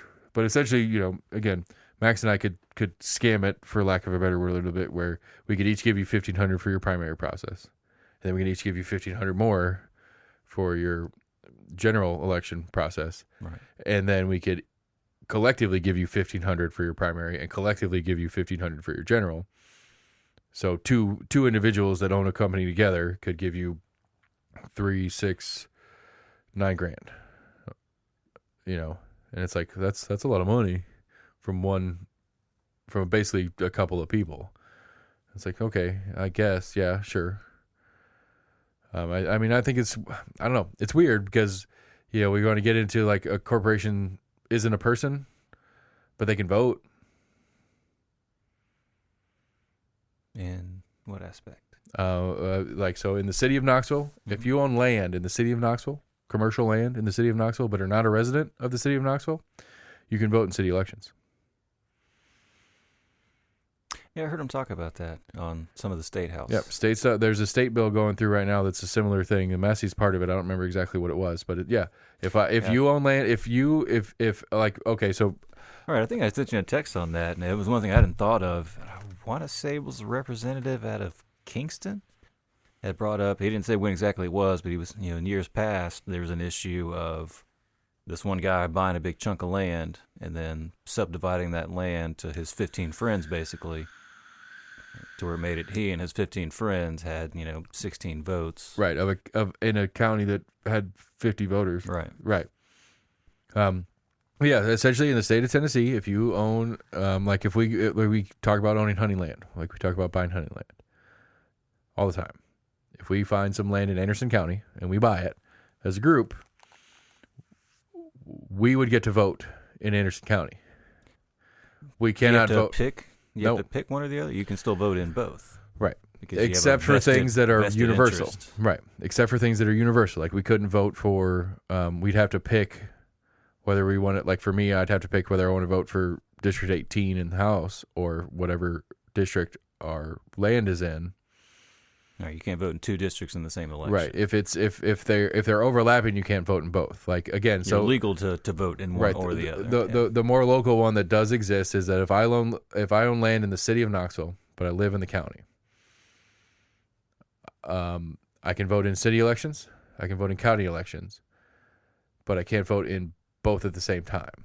Right. So, but I mean, city elections are odd years, county elections are even years, so it doesn't matter. I would vote every year if I own land in the city and county, basically, because I can vote I'd vote in District 4 in the city on odd years, and then I'd vote in District 4 in the county, which is not, they don't equal that because I think it's District 6 in the city, but that's nearby.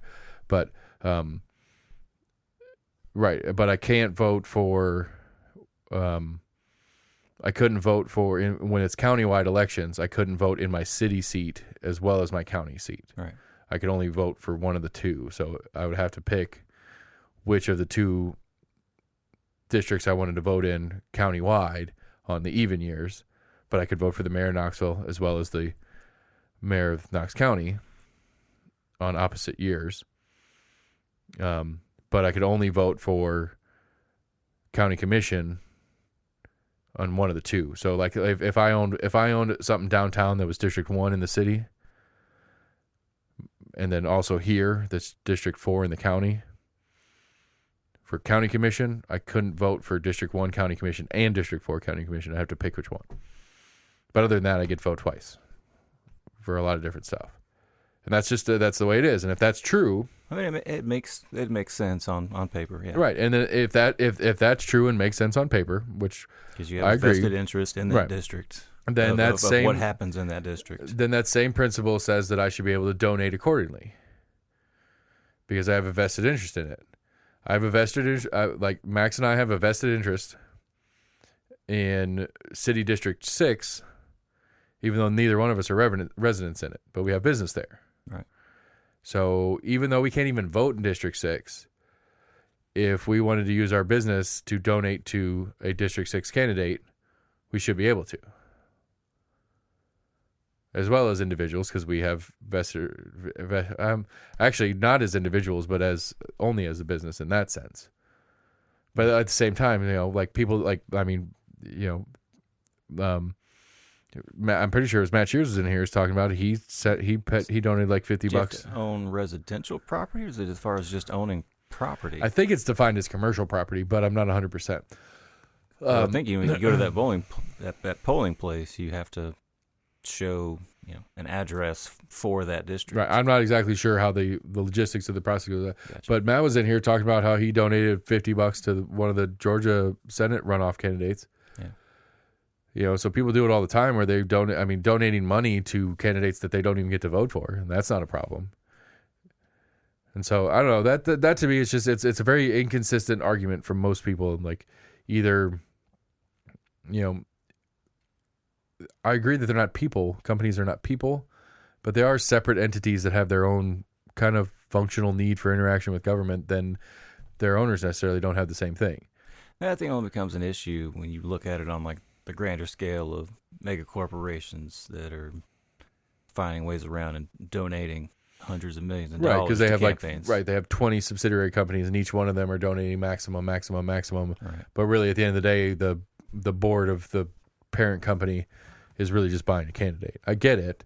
I just don't know how, not in fairness, I don't know what the word I want to use here, but just in the reality of people, how do you just turn off the thing? Again, I don't know if it fixes the problem anyway.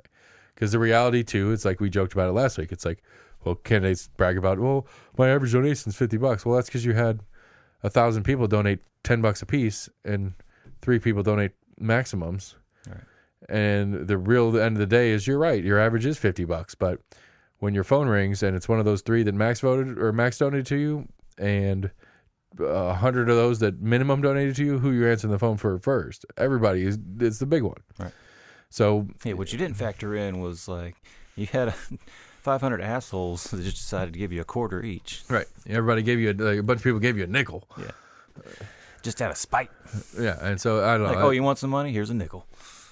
I don't know. Is that a fundraiser? And I bought a hat. I bought a T-shirt for his fundraiser because I was there because they had free drinks. I mean, they were giving drinks away, so I felt like I should buy something. So I bought a T-shirt. And so they counted as a $25 donation to a candidate, which has now invalidated me for running for the other party as a member of the opposite party because the fucking parties are bullshit. Actually, Earlier tonight, I've tried to do it a couple times. I was trying to find wording of requirements for being on the election commission. Because it's still, I'm with you, it dumbfounds me that you have to have a party affiliation for it. And I'm trying to find something in writing from the election commission that stipulates this. It's not from the election commission. It's the state legislature. It's law. It's state law. I tried to Google it and couldn't find anything related to it. I mean, I'll ask, not Joey, but... Well, yes. What's his name that came in a few weeks ago? Chris Davis. Yeah. Yeah. I don't remember him having any kind of like reasoning for it. It's kind of like, oh, it's the way it's always been. That's No, just, I mean, that's but just, it's that's law. just But what it is. he brought it up as it is law, and it was when the Democrats ran the state, because that was the funny little tidbit of new information. So I think I was on the Knox County Commission website, Knox County Election Commission website. And it took me to almost like a charter of a whole bunch of stuff, and you could search that document. And I put in for like election commissioner. It had a small little paragraph on it that kind of talked about it, but then it went into like the Knoxville transit system, and I was like, what the heck is this talking about? Yeah, I don't know. I mean, again, I don't know what. I don't know. I don't know what the rhyme or reason was, other than to protect the parties. That's all. That's the only thing that makes sense. It's like, well, the election commissions run primaries, and if they're going to run primaries, Dig into more of that. they want to make you dig away, man. It's been clearly stated to me what the way the world works on that one. And again, it's one of those things. That's one of those things to me that is that. I want you to be a rogue election commissioner. Yeah, well, I mean, I had a long conversation with Matt, and Matt's more knowledgeable than I, but certainly not 100% knowledgeable in the situation. But basically, the conclusion that Matt and I came to after talking about it was, well, we want to know what you're going to do if we're going to put you on the election commission. So if it comes to if there's a partisan issue at play, we want to know how you're going to react to it, and the only way we know that is if you're a member of the party. Either one. If we know you're a Republican, then you're going to react to a situation this way. If we know you're a Democrat, we're going to react to a situation this way. If you're not affiliated, then we don't know what you're going to do. And that's a problem. Well, that's what goes back to what I was saying before. I know it's hard to do, but I think nonpartisan people are the ones that you need on an election commission. Someone that is not beholden to a party. Well, I mean, that is where you have, what Matt wanted. We want to know what you're going to do. That's what it is. I mean, that's I don't know what you want to do. I want you to implement the election laws as they are, and not have any. And Chris, not have parties swaying your right. thoughts And on reading. Chris Davis said, like, we have partisan. We are partisan people, but we do our job as written. Right. And it's like, well, you say that. I remember saying like the breakdown of it had to be split equally with whatever ruling party having that one extra person. Right. We have five election commissioners. There's 3 Republicans, 2 Democrats, because the Republicans hold the majority in the state. Right. But again, it's just it goes into Max's realization of what a party whip is, and it's like, well, I would assume it goes down to that level, is that you're an election commissioner. And we put you in, the Republican appointed you, and the commission approved you, and you were appointed as a Republican election commissioner, and you sided in an issue that was not very Republican of you. That's a problem. I'm scared to death. I'm actually afraid to vote. I'm actually getting scared to vote. What issues would they have decisions upon? I don't fucking know. That's my problem. I thought they just the only one that makes sense. Just implement and do the elections. Like they control how. The only one that makes sense that actually scares me is that they would be the arbiters of a challenge to your bona fide when you pick up a primary. So Tennessee has open primaries. When you go in for a primary election, you tell them which ballot you want to pick up. All right. And what you're supposed to be telling them is what party you're a member of. And if you go in and say you're a Democrat, even though you're actually a Republican, if somebody present challenges your bona fides, there is a mini hearing, and the election commission has to oversee that. And the rule at play, and this is from the first time I had Chris Davis on there, the rule at play is the 2 election commissioners have to hear the case, and it's got to be like immediate. So I don't know how they do it, but it had to be immediate. It would have to be like, I go and vote, and the person in line behind me says, hey, that's that Seth guy from Almost an Agreement. He says he's a libertarian on the show all the time, and I heard him say he's picking up a Republican ballot.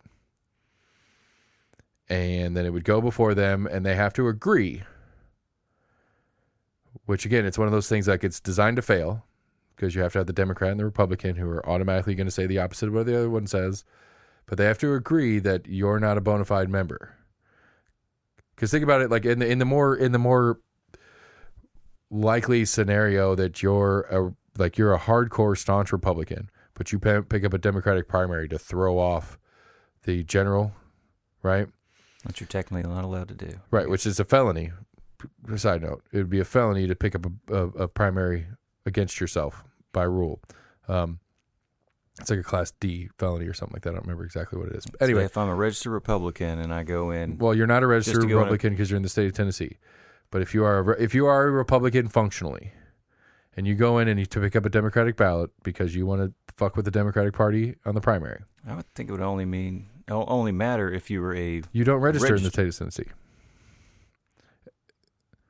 We don't register in the state of Tennessee. We talked about this in the last election. You can swear allegiance to, and there's an affidavit when you sign up to be a member of the party.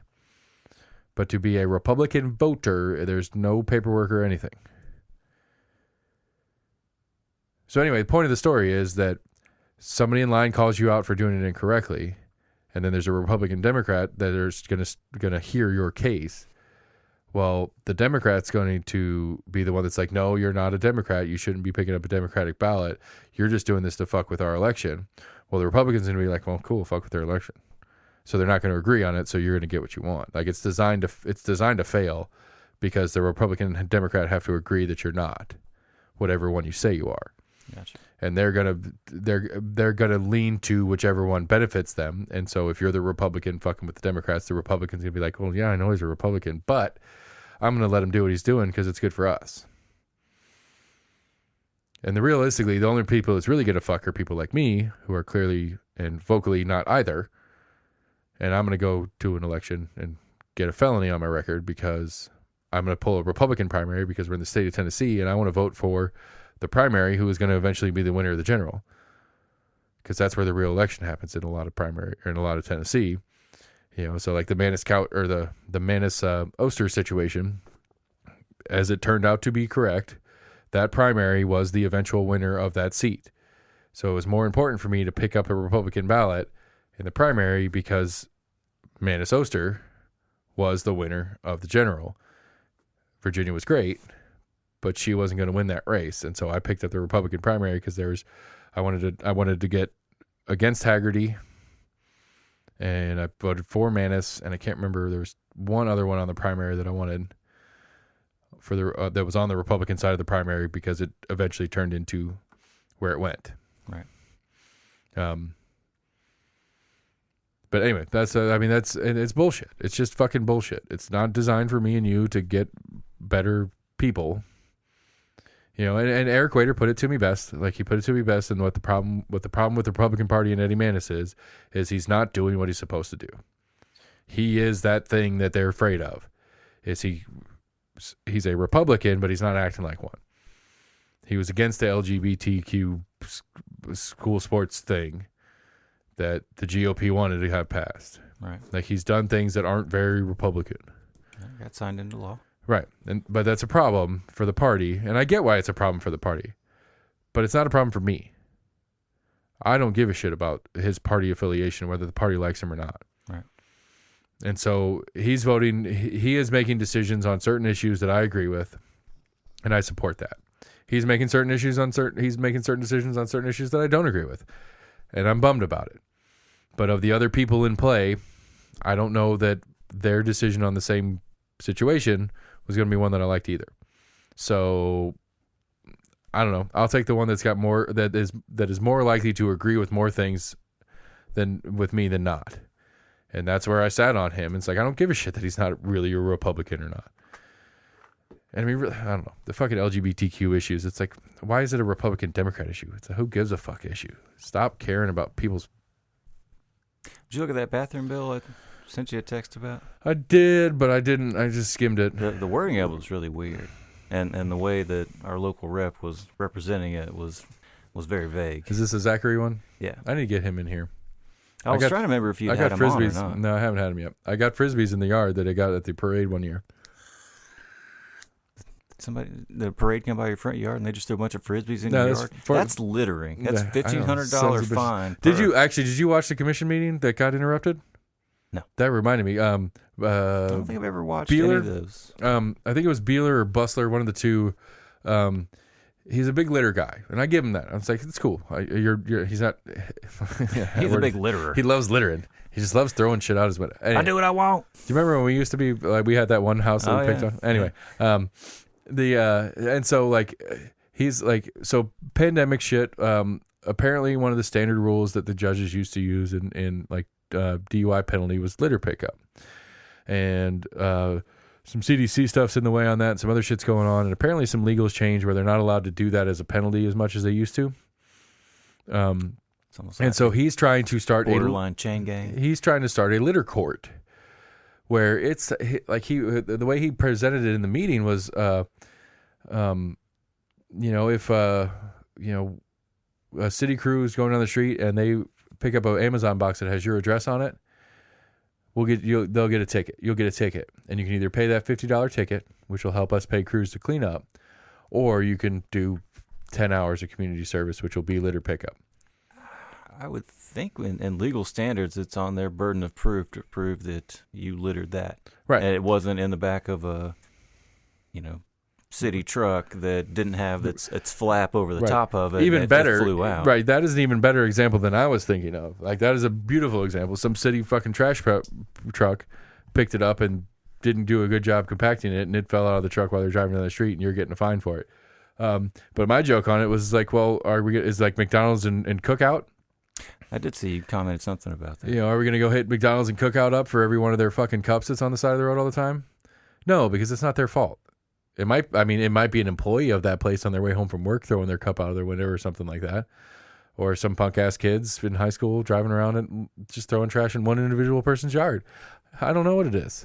I know some courts have gone to it, and I'd like to see, because I think we could use a lot more just community involvement, but more people being, I guess, sentenced to community service. I'm not against that. I'm not against that part of it at all. It's just the idea that I'm going to go out in my front yard and pick up a piece of trash and report it to the police that it has my neighbor's address on it, and they're going to. I don't know how they can hold you liable. Yeah, I mean that to me is just it's just I don't know. It sounds kind of neat, but it's fucking bullshitty to me. Sorry, what little I know about the legal world, I would think it is on. Right, because one of the examples that I immediately went to in my head too, I was like, well, what happens if like, we don't do it a lot, but every once in a while I've done it in the past where we had an order come in, and so we had boxes from UPS or whatever sitting around the store, and somebody happened to come in and buy some stuff. I'm like, here, let me put it in this box for you so it's easier to carry. Yeah, and it has our address and stuff on it. And that person that I gave the box to for the convenience of them being able to carry it home, goes, unloads it, puts some other stuff in it, and then throws it in a gully or something somewhere. And now all of a sudden I'm getting a fine for what somebody else did. You can't prove that was me. It doesn't matter that my address is on it. It's just, I don't know. I'm not okay with people littering. I'm not trying to defend litterers, but at the same time, it's like I'm trying to. There's such a presumption. There's too much presumption in the idea of you're going to pull the address off of something. Which, I mean, again, I'm good. I mean, fine, Cookout and McDonald's. I don't give a shit about that one. Like, go after businesses. No, I do give a shit about that one. That'd be terrible. Yeah, I mean, the whole littering thing, I don't know what a good answer for all of it is. I mean, you can look anywhere you drive down the road. There's just absolutely fucking shit everywhere. Yeah, people are assholes.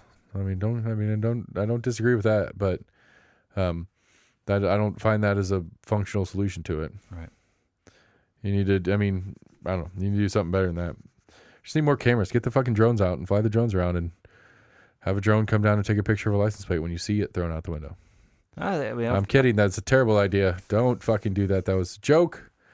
Well, they used to have the commercial. I remember somewhere back in the 90s, and they had it was like some country song, but a guy had this old big boat Cadillac car with a convertible top, and he just got a bunch of trash, and he's just driving down the highway, just I don't remember that one. I remember the Crying Indian. I don't remember that one. Yeah. So I saw something. That guy was actually Italian, I believe. That surprised me. But played a Native American in many sounds reasonable in many things. Yeah, it's fucked up actually. But I mean, I've heard a couple times. I guess he had a couple different trash pickups. The first one, I think I sent it to the group, which I thought was hilarious. It was like 7 tons, and they were like, Or 274 full grown elk. Oh yeah, I was yeah, just yeah. like, it's weird that they equated it to. Well, I mean, you're selling it to. I mean, that's actually a really good, well played one because you're selling it to conservationists. I mean, Yeah. and hunters are generally pretty good conservationists. That's true. I mean, I get mad every time we go hunting. That But pisses. that's a small. I would think that's a small fraction of the population of the city that you're going to put That's true. in a local news article. They're like, oh, I agree. well, that's cool. Right. So elk, like, I don't know how big elk are. I don't disagree that. Honey, have we seen those on TV? Are those things? Right, I agree that's a random one to do, but because I get mad every time. I mean, because where we go hunt every year, that place is trashed every fucking year. It's like, god damn. I mean, every year, right up the street from where I live, has become a popular like dump site. Yeah, or it's just kind of like this and place that they realize nobody's really looking, and you're in the city. It's free pickup. It's people that have too much. I mean, in the city, I've heard mixed that you can put things out there. So I've heard people say, they put like a couch out there, and supposedly, like, the people that come pick up the trash will notice that and, like, mark it somewhere to where they have a bigger truck that will come back within a few days, but they don't pick it up on, your once a week trash pickup.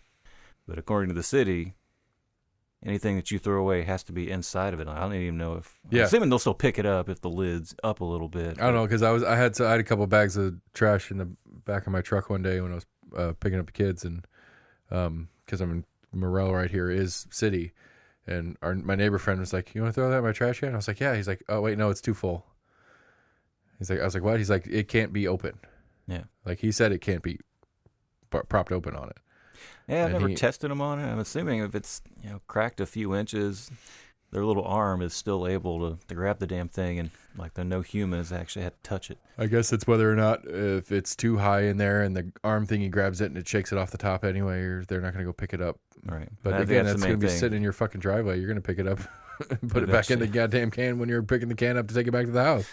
Because we had a couch, I kept thinking about taking a chainsaw to and like cutting it into little pieces and just slowly disposing of it in the trash can. So is that any Dufresne? I mean, they're not as big as the waste I remember my management parents or having. whatever? Yeah, it's almost like 2/3 of the size, maybe. Really? I never paid that much attention. I'm not. They're big ass trash cans to me, but I mean, they're still decent size. I remember when I was a kid, and like I guess we probably paid for trash pickup, but didn't whatever you put on the curb they picked up. Like if you had you go buy generic trash cans from the hardware store or whatever, and that's what they picked up the trash in. It wasn't a special pre-formatted can that you rented from the place. You just paid for them to pick up your trash. Well, that's what my parents were thinking.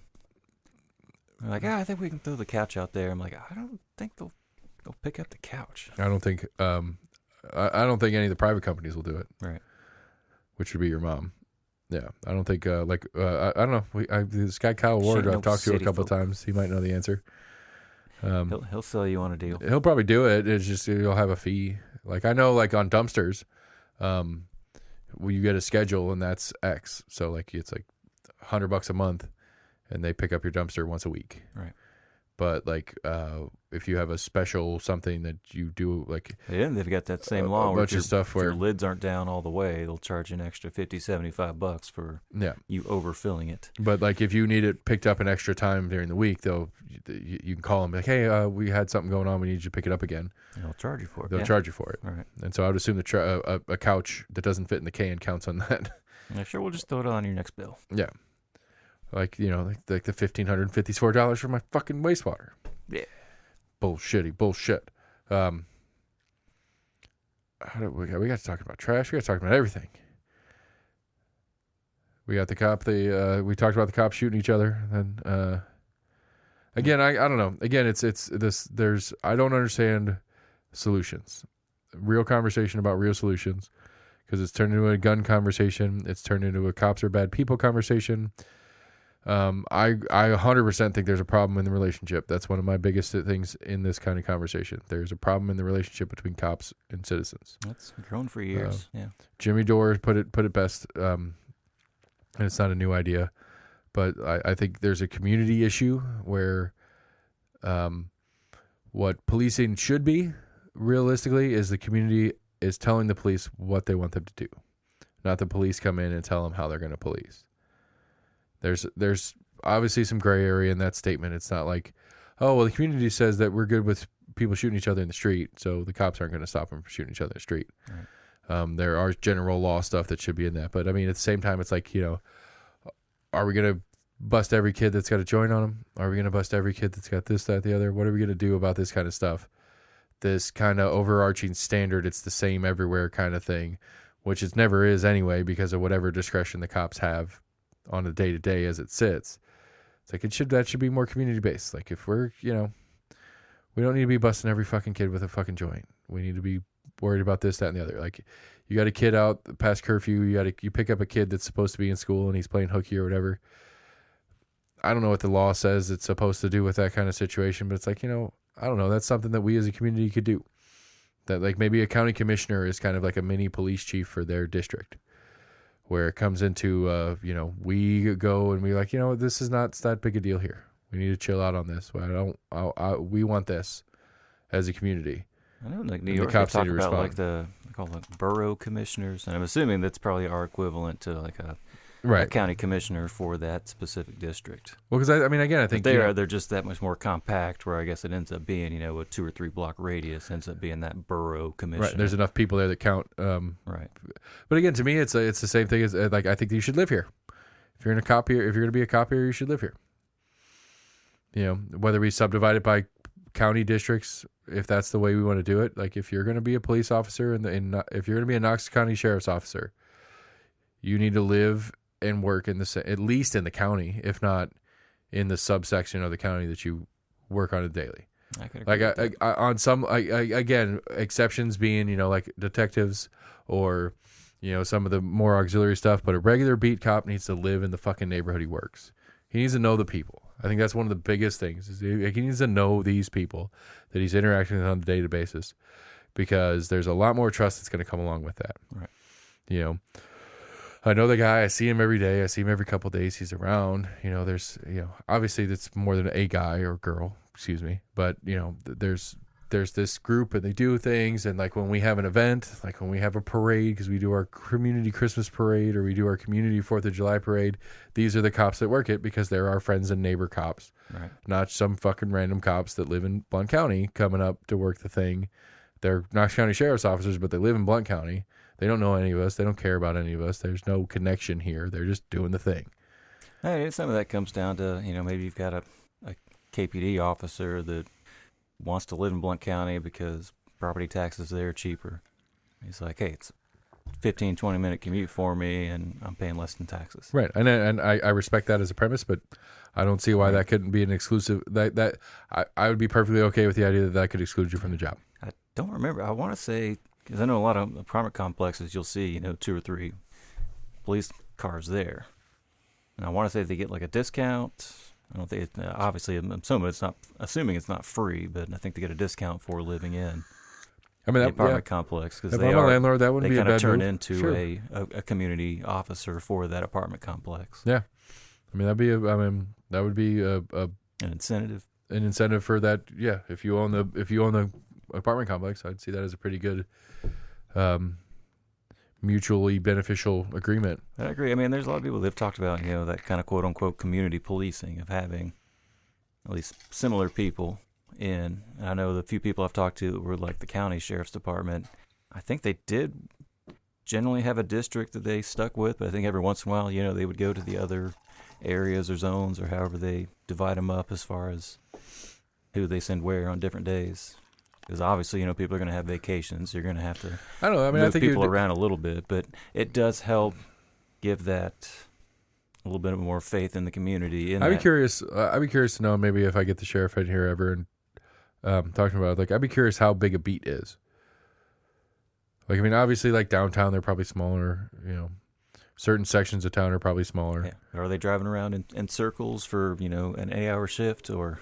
Right. They actually hop on the interstate for a little while and see what's going on the interstate. Right. Especially like you get those weird ones, especially late at night before the drunk crowd starts getting out and about. But like you pull up or you're driving down the road and there's like 7 cops on one guy pulled over, and it's not like, man, I guess there was nothing going on. Right. I'm bored. Let's go see. It's like, why? Like, again, that's like, because again, this goes back to a 1,000 other issues. It's like, the police aren't stopping much when it gets down to it.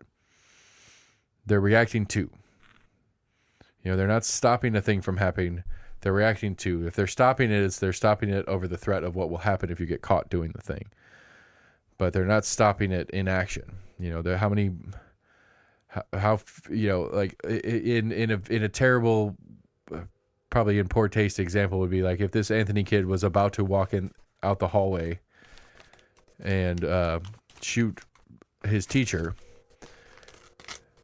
This would be one case where the police stopped an action from happening, but we don't know, or it's not even likely that was the case in this particular scenario. Right. But how many crimes did the police stop from happening? Well, 0, because there's no math for that. They're reacting to and catching up with after the fact. And so how many cops that are sitting at a traffic stop because they were bored are 5 miles off of their beat, and then something happens in that region, and it takes them 10 extra minutes to get there. Right, because they're not in their assigned zone or whatever. Or that's not it, or they don't assign zones that way. I don't know the answer to that. Like whether it's like guys I talked to on the whether they're county, giant zones or they're little tiny ones. I think they just kind of had like a northeast, south, and west. Right. I think they actually named them after actual names. I think they had like the David Zone and the Charlie Zone. It's probably just A, B, C, D, and they use their military shit. Adam Zone. That was an interesting one. Going back to national for a second before we call it a night. National or Nashville? National. Apparently, Biden has approved more military surplus going into local police departments than any prior president. I'm not for that. I'm not for that either. We made fun of, was it Hutchinson back in the day? There was a big to-do about a bunch of helicopters he had. We still have them all. And we just spent... Actually, they're almost 20 years old now. Well, we spent... I don't know if it's the same set of helicopters, but that was my drone misfire. Yeah. Was repair kits for the helicopters we have. I've talked to my buddy that used to be on SWAT, and, he kind of gave me reasons for having it, but at the same time, I'm like, how often are we using that? Like, how much did that cost the city to have, like, this mobile... Well, city or county? Which one? County. Right. Because I don't think the city of Knoxville has one. I think the county, it's always the county one here. I don't know. That's a good question. Either way. I'm not sure. Either way, it costs us as residents one way or the other for this. And he pointed out super instances force where it does help. And my kind of logic on, like, how often are we actually needing to use this? Right. And and the best how story... How much does it cost that upkeep to use it once every 4 months? If that. I mean, 4 months. I think it was in New York. I don't know if you've seen, there's this robot that looks like a dog that they've started to use. If they're going into an apartment that they don't know what's in there, and they'll send this little robotic dog that's on 4 legs. It looks goofy as hell. Some of that Boston Dynamics shit. Yeah, it's basically it's got a camera on it that can see in there. We've had those kind of like bomb kind of small tank things that can go in and has the one little arm pincher. Yeah, they can pick things up and has a camera on, so they can have it send it into a room to see what's in the room before they send officers in there. Right, but again, how often is there need? Right. Period. Is that using up the budget so their budget doesn't shrink because they decided to be fiscally responsible one year? They could have sent that dog into the bathroom, and that would have maybe changed that scenario. It's possible. I don't know. I'm just making shit up. I mean, come on. I don't know. I get it. It's like, what's the to me as a Second Amendment leaning person, the more they have, the more I want to have. The more, I mean, because that is on the list of people I should be allowed to defend myself against. That's one thing I don't agree with. It just turns into an arms race between the general public and criminals and the general public and police. Right, and the government should be a fucking adult about it and not be the one starting the race. I mean, that's how we got into the whole arms race with us and the Russians. Okay, and so the government should be the one smart enough to say, okay, this is ridiculous. We'll stop. Right, and we started nuclear deproliferation. Right, did I say that correctly? I don't know. Non-proliferation. The numbers are down, but the damage done, the damage capabilities are far superior. But whatever, we have less. We can still blow up the world 20 times over. I turned in 10.22 rifles for 150 cal. Right. So I have less. I only have one rifle. I can I could blow I can blow you into a million pieces from a mile away, where I couldn't even touch you with my 10 other ones, but I only have one now, so we're happy, right? Who's happy? I don't know. I'm just making fun of the premise of the nuclear deproliferation agreement or whatever. It's like, yeah, okay, sure. We got rid of thousands of them, but we have one now that will do more damage than the thousands we got rid of. Right. So we have less. High five, thumbs up, everybody. I win. Anyway, I just think it's I think the militarization of the police is a huge problem. It's a huge continuous problem. It goes into it exacerbates the us and them mentality between the police and the community that they police. It makes it a broader gap. And this use of this use of force and show of force kind of situation. I don't think it exacerbates the us versus them. I think it does. I think it's because who are they defending with it? What are they doing with it? They're doing it in reaction to people. Like there was was it in L.A. maybe 10, 15 years ago, the bank robbers that had literally almost like body armor, like the bomb squad type suits on. Yeah. And that's pretty much what they've reacted to. Okay, so the question is the question on that in the functional tactical conversation, those guys robbed a bank. Did they kill anybody in the bank? I don't know this. I'm guessing. I don't remember the story. But if as I remember it, most of the damage done and the people injured were the perpetrators, the guys in the suits, and the cops. And all the damage done to all the vehicles and all the property by the thousands and thousands of rounds thrown back and forth between both parties. So if you go full body armor and fully automatic rifles and all that kind of shit, and rob a bank, and walk out the door, and disappear into the sunset. No, it's not okay that you rob the bank.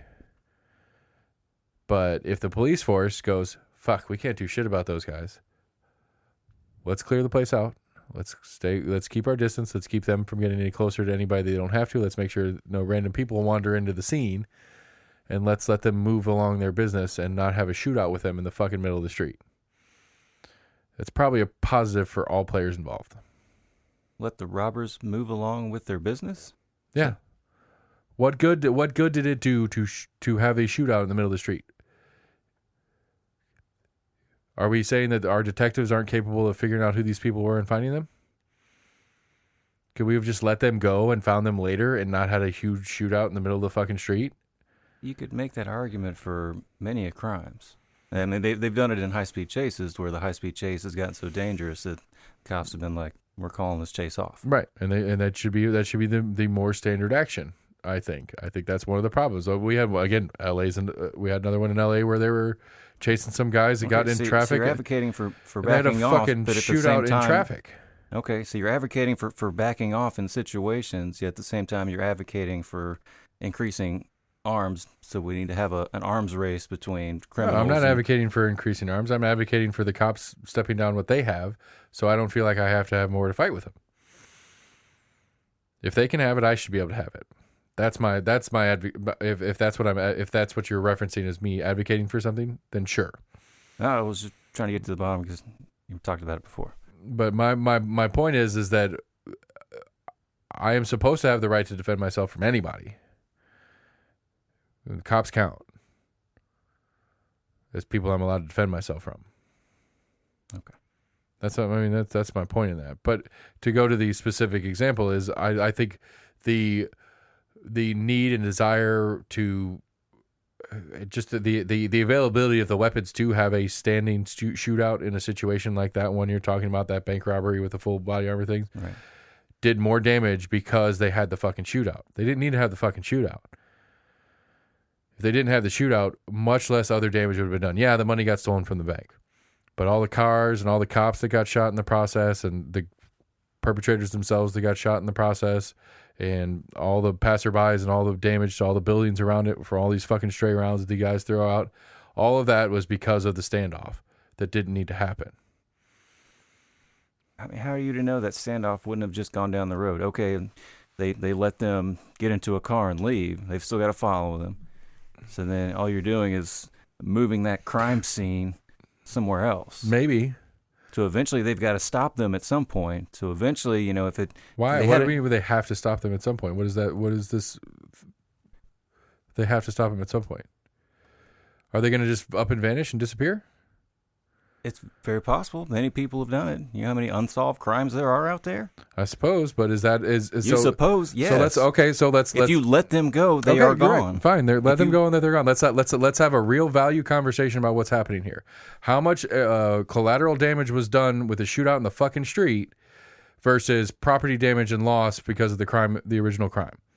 I don't know the facts either. I don't know the facts on this one either, but the premise would say you don't know the facts, you're assuming that it was much worse than what you're purporting to not even know. Right, but your assumption that we have to stop them because it's so egregious what they did. I agree that it's not okay, and they should be... What is the opposite of not catching them? Or what's the opposite of catching them? That's completely just letting them go. Okay. Then we have lawlessness. Once the cops decide they're just going to let certain crimes happen, we have lawlessness.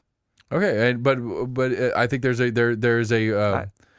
value argument to have in this situation. Right, that's what I'm saying. In high-speed chases, that's where we've already decided, hey, we don't need to be chasing people for across state lines at 120 miles an hour. And I would think that having shootouts in the street of a populated area would be higher on that list of things that we want to not have happen than chasing people around 120 miles. Before they had a shootout, they had already cleared out 2 or 3 blocks all around that. Right, and I'm sure that the perp shot first, and so they had to shoot back. That's probably part of the logic too. We'll have to go back and look at the footage. We do need to but I'm assuming because that is the rules of engagement. You don't shoot someone just because they're leaving a bank with a bag of money. You're only allowed to engage someone when you have deadly force upon you. Those are the rules for engagement. Of using deadly force. Rules of engagement's a military thing. It's not rules for use of deadly force. There are rules for it. A cop can't just pull out his gun when he sees a bank robber running out. He can pull out his gun and say, "Hey, freeze, stop." Right, and then you don't stop, and then they're allowed to shoot you. No, they are not. Isn't that what happened to the dude in fucking Atlanta? That is not justified force. All right.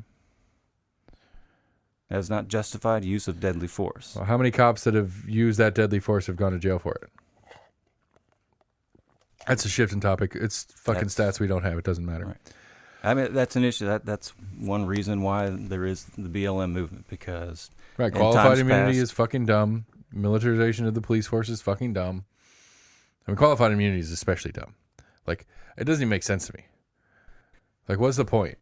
In finer aspects of it, I'd agree, but the way I've seen it represented, it sounds like a bunch of lawyers that have find little small loopholes, because it's basically, from how I understood it, was, say there was a robbery and a guy was running down a hill, and, actually I can't even think of a really good example for it. But basically, qualified immunity means that they have to have knowledge of that same incident happening before, so they just kind of tweak the little finer points of it. Well, he didn't know any better because he hadn't run into that similar situation before. There wasn't precedent for that situation. But isn't the hugest chunk of it? It just takes the individual out. It's my understanding of it is basically if it is found for an officer to have done something wrong, it goes against the force. It doesn't go against the individual. Yeah, it communalizes the blame to the entire force, not to the individual. Yeah, because you could point, I don't know about blame, right, whether it's policy you or point whatever. Evidence to training. Right, training and policy. There's a lack of training. Those issues. I mean, and again, going back to the one we talked about earlier, the one in Austin East, it's a lack of training. It's a lack of training. It's a lack of training. It's a lack of training. It goes back to you have 4 fucking guys that can't physically restrain a 17-year-old boy because they're not working together. The four cops in that bathroom were not working together against that kid. I don't know if there was de-escalation. I don't know that they didn't really because again it goes right off the bat. The guy, the school cop that was the first one in the bathroom was like, "Hey man, come here." He was chill as shit. Didn't give a fuck. He was just like, "Hey buddy, come here and talk to me." And then it's like, "Hey, get your hands out of your pockets." And then all of a sudden, all 4 cops are grabbing and pulling and pushing, and trying to get this kid, that's just training. Those guys don't work together enough to have a unified push in a situation to de-escalate and turn the situation down and get both that kid and the other kid in safe parameters for a conversation. Right. It went into everybody's grabbing and pulling different directions, and cop A and cop B pull in different directions. And when they did that, then the gun comes out of his pocket. And whether he had his hand on the gun in his pocket with his finger in the trigger guard, and when that cop pulled on his arm, it pulled him back and he pulled the trigger on accident. Okay, that's probably what happened theoretically. But those 4 guys were not working together to fully handle the situation. They were all working in their own individual mindsets of what was happening from their angle, and that's why we have what happened 2 weeks ago. That's right. And it's a lack of training. A lot can happen in 3 seconds. And I mean, Kimberly Glenn from the sheriff's office, 40 hours a year a Knox County sheriff's officer trains. 40 hours a year. So it's 1 week. So that's 1 in 50, 2%. 2% of their working time, assuming they don't work a bunch of overtime, which I bet they do, 2% of their working time is training. That's bad. That's a problem. I think it was KPD. I don't remember the exact numbers, but I was astounded at how few. I assume there was, a couple thousand KPD, and I want to say it was like 300, maybe 300 or 400. I mean, sheriff's office functions within their, on top of them anyway. Because there's in conjunction, yeah, but I don't know how they break it up, and they work together in some sense. But on the strictly legal standpoint of it, the sheriff's office is in charge in whatever of the whole city as well. They are obligated to do all of those parts and pieces. All right, last one. Anything? Last topic? Nah. Come on, you got something else? I mean, you don't have to. Real specific. I thought you were trying to wrap it up earlier. No, I don't care. I mean, we passed the 2-hour mark, which is the target, but I've kind of gotten into a kick of kind of digging into more on separation of church and state. Yeah, and kind of looking at different topics. You want to talk? You want to explain to everybody about the religious requirements of state representatives for the state of Tennessee? I don't remember the specifics, but yeah, I did get curious and read the Tennessee state constitution, and it literally contradicts itself because it mirrors our Constitution in that we shall make no laws that has a religious test for political offices, and yet in our state constitution further down it says that you must affirm that you believe in God and an afterlife, essentially. And looking it up, I believe there's 12 or 13 states in the U.S. that still kind of have these kind of quote unquote old laws, and I think the last time it was pushed back on was, I want to say it was someone trying to be a treasurer in Baltimore, to where it actually went to the Supreme Court because our Supreme Court and Constitution holds trump over our state laws. So the gentleman was able to get his position, was able to get thrown out because can make no laws requiring any sort of test for eligibility. Religious test for eligibility. Like it's not even. I think the state of Tennessee one is not. There's no. They can't do any sort of test for. All right. I mean, it says that regardless like the of first or second religiosity, one, right? Because that's the weird part of it. It's like which is it in our federal constitution. That's why I read further down. I was like, wait. I was like, our own constitution contradicts itself. Yeah, it's like you have to believe in God to run for office, but we can't ask you to prove it. Not even prove it. We can't even ask you if it's true or not. Right. We can't require you. Yeah. Right. We can't require you to answer our question of whether or not you actually believe that. Right. Which is it's like one of the. It's just fucking soft bullshit. I mean, it's fun. It's interesting. It's an interesting little neat ism. I think there was 12 or 13 other states that had it, and most of them they just kind of viewed it as antiquated. They're like, oh well, no one really enforces it. It's just kind of there, and we've just never gotten around to, taking the eraser out and taking it off. Right, which is one of those things that goes back to what I complain about the most is that it's so damn complicated because there's all this shit that's been around for that long, and when it's important for some reason or the other, it'll come back up as well, yeah, it's antiquated. We don't pay attention to it. But this time, we're going to pull it out because we want to use it against a certain thing because this thing is so egregious. We have to stop them. I think if it got brought up, it would be really hard to repeal in our assembly, our General Assembly as is. What do you mean? Like if they brought up to take it out? Yeah. That you don't think that they would vote to take it out? I think it would be hard. I feel like that's one of those that. I mean, and them talking about the guns. I mean, it was like 3 or 4 that stood up and were like, I agree with the congressperson. You know, my God-given right. Yeah, exactly. Yeah, I believe all of our laws are God-given rights. When you get down to the theoretical of the Constitution, is like that's part of what makes the American system special. Is that these are God-given rights. These aren't government-given rights. There's nothing in the Constitution. I'm sorry, by your creator about religion. And what? In the preamble of the Constitution, isn't that our Declaration of Independence? That we that I don't remember which one it was specifically, but it's something of that rights endowed by by our creator that man can do X, Y, Z or whatever. Is that not in one of those 2 documents?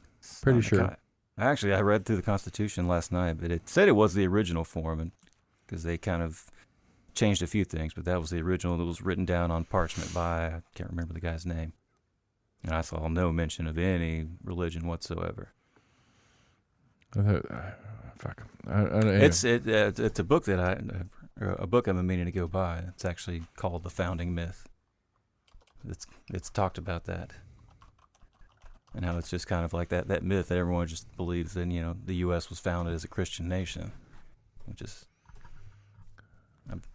I've become more under the influence that it is not. It specifically says in there that we separate church and state. Right. I mean, I agree with that part 100%. I just there's reading back through the Federalist Papers. Right, rights endowed by our creator. That phrase somewhere. Yeah, I think that may be in the Declaration of Independence. Which only which is just broke us away from England. Right, telling transcripts of the Declaration. Like creator of nature. So I watched this thing that's kind of like it's gone by point by point. We hold these truths to be self-evident that all men are created equal and that they are endowed by their creator with certain unalienable rights. And these are life, liberty, and the pursuit of happiness. Okay. So it's not in the Constitution. You're correct. But that is the phrase I was thinking of. Endowed by their creator. That's one of the main things that's popular. Like, no, it says creator. It's like, that's in the Declaration of Independence. That's not in the Constitution that founded us as a country. The Declaration of Independence just severed our ties from England.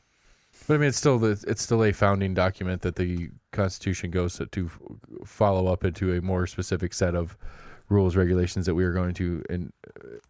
I mean, that's like a mission. It's like a mission statement for a business or whatever. I mean, I think that was more trying to leave the door open for. Right, I agree. Even at that time, you had multiple religions that were there. Right, I agree that it's like, oh well, the Puritans were escaping religious persecution. Right, but the point of the idea to me that's important is that it is not the king or the queen that is giving us these rights. It's not the president or Congress that are giving us these rights. It's that these rights are ours because we exist. Right.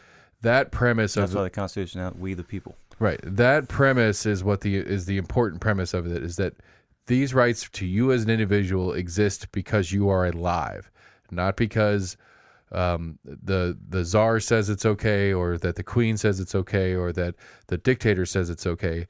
These are yours, period. And then we are going to help manage the community that we live in with those rights together. Right. And that is the major difference to me in the way in what is supposed to be the governmental setup that we live in, is that these are your rights and we're just here to help manage. And that is not what we do anymore, but that premise is what's important about the American system to me, that we've continuously over the decades gotten away from. But anyway, all right, that's the show, everybody. Man, throwing it out too soon, bro. Sorry, I jumped the gun. Anyway, we're almost in agreement. almostinagreement@gmail.com, Facebook, Twitter, YouTube. Look us up on our website. It is almostinagreement.com. While you're there, you can listen to every single episode that you would like to listen to, except for like the first 20 because I'm still working on those. We're on all major podcast providers. Hit us up there, like, share, give us a solid rating, tell your friends about us. We're going to keep working through. I've got some school board stuff coming up. They put out their draft budget, and they're doing a school board meeting this week on that budget. So I've got 2 school board members coming in the next couple days. And then I'm also trying to get some more city people, some more county people, city elections coming up, that stuff too. I'm trying to get Mr. Buck, the county law director, in here, because I have some questions about sunshine law, among other things. And he gave me a flat no. So it's now become an issue for me, and I'm going to get pissed off, and I'm going to make that one happen. So stay tuned. I'm going to try to get the sheriff back in here, too. We're still working on that one. Some softball with the parties that play are supposed to happen tomorrow. We'll see if I can make it to that. Good night, everybody.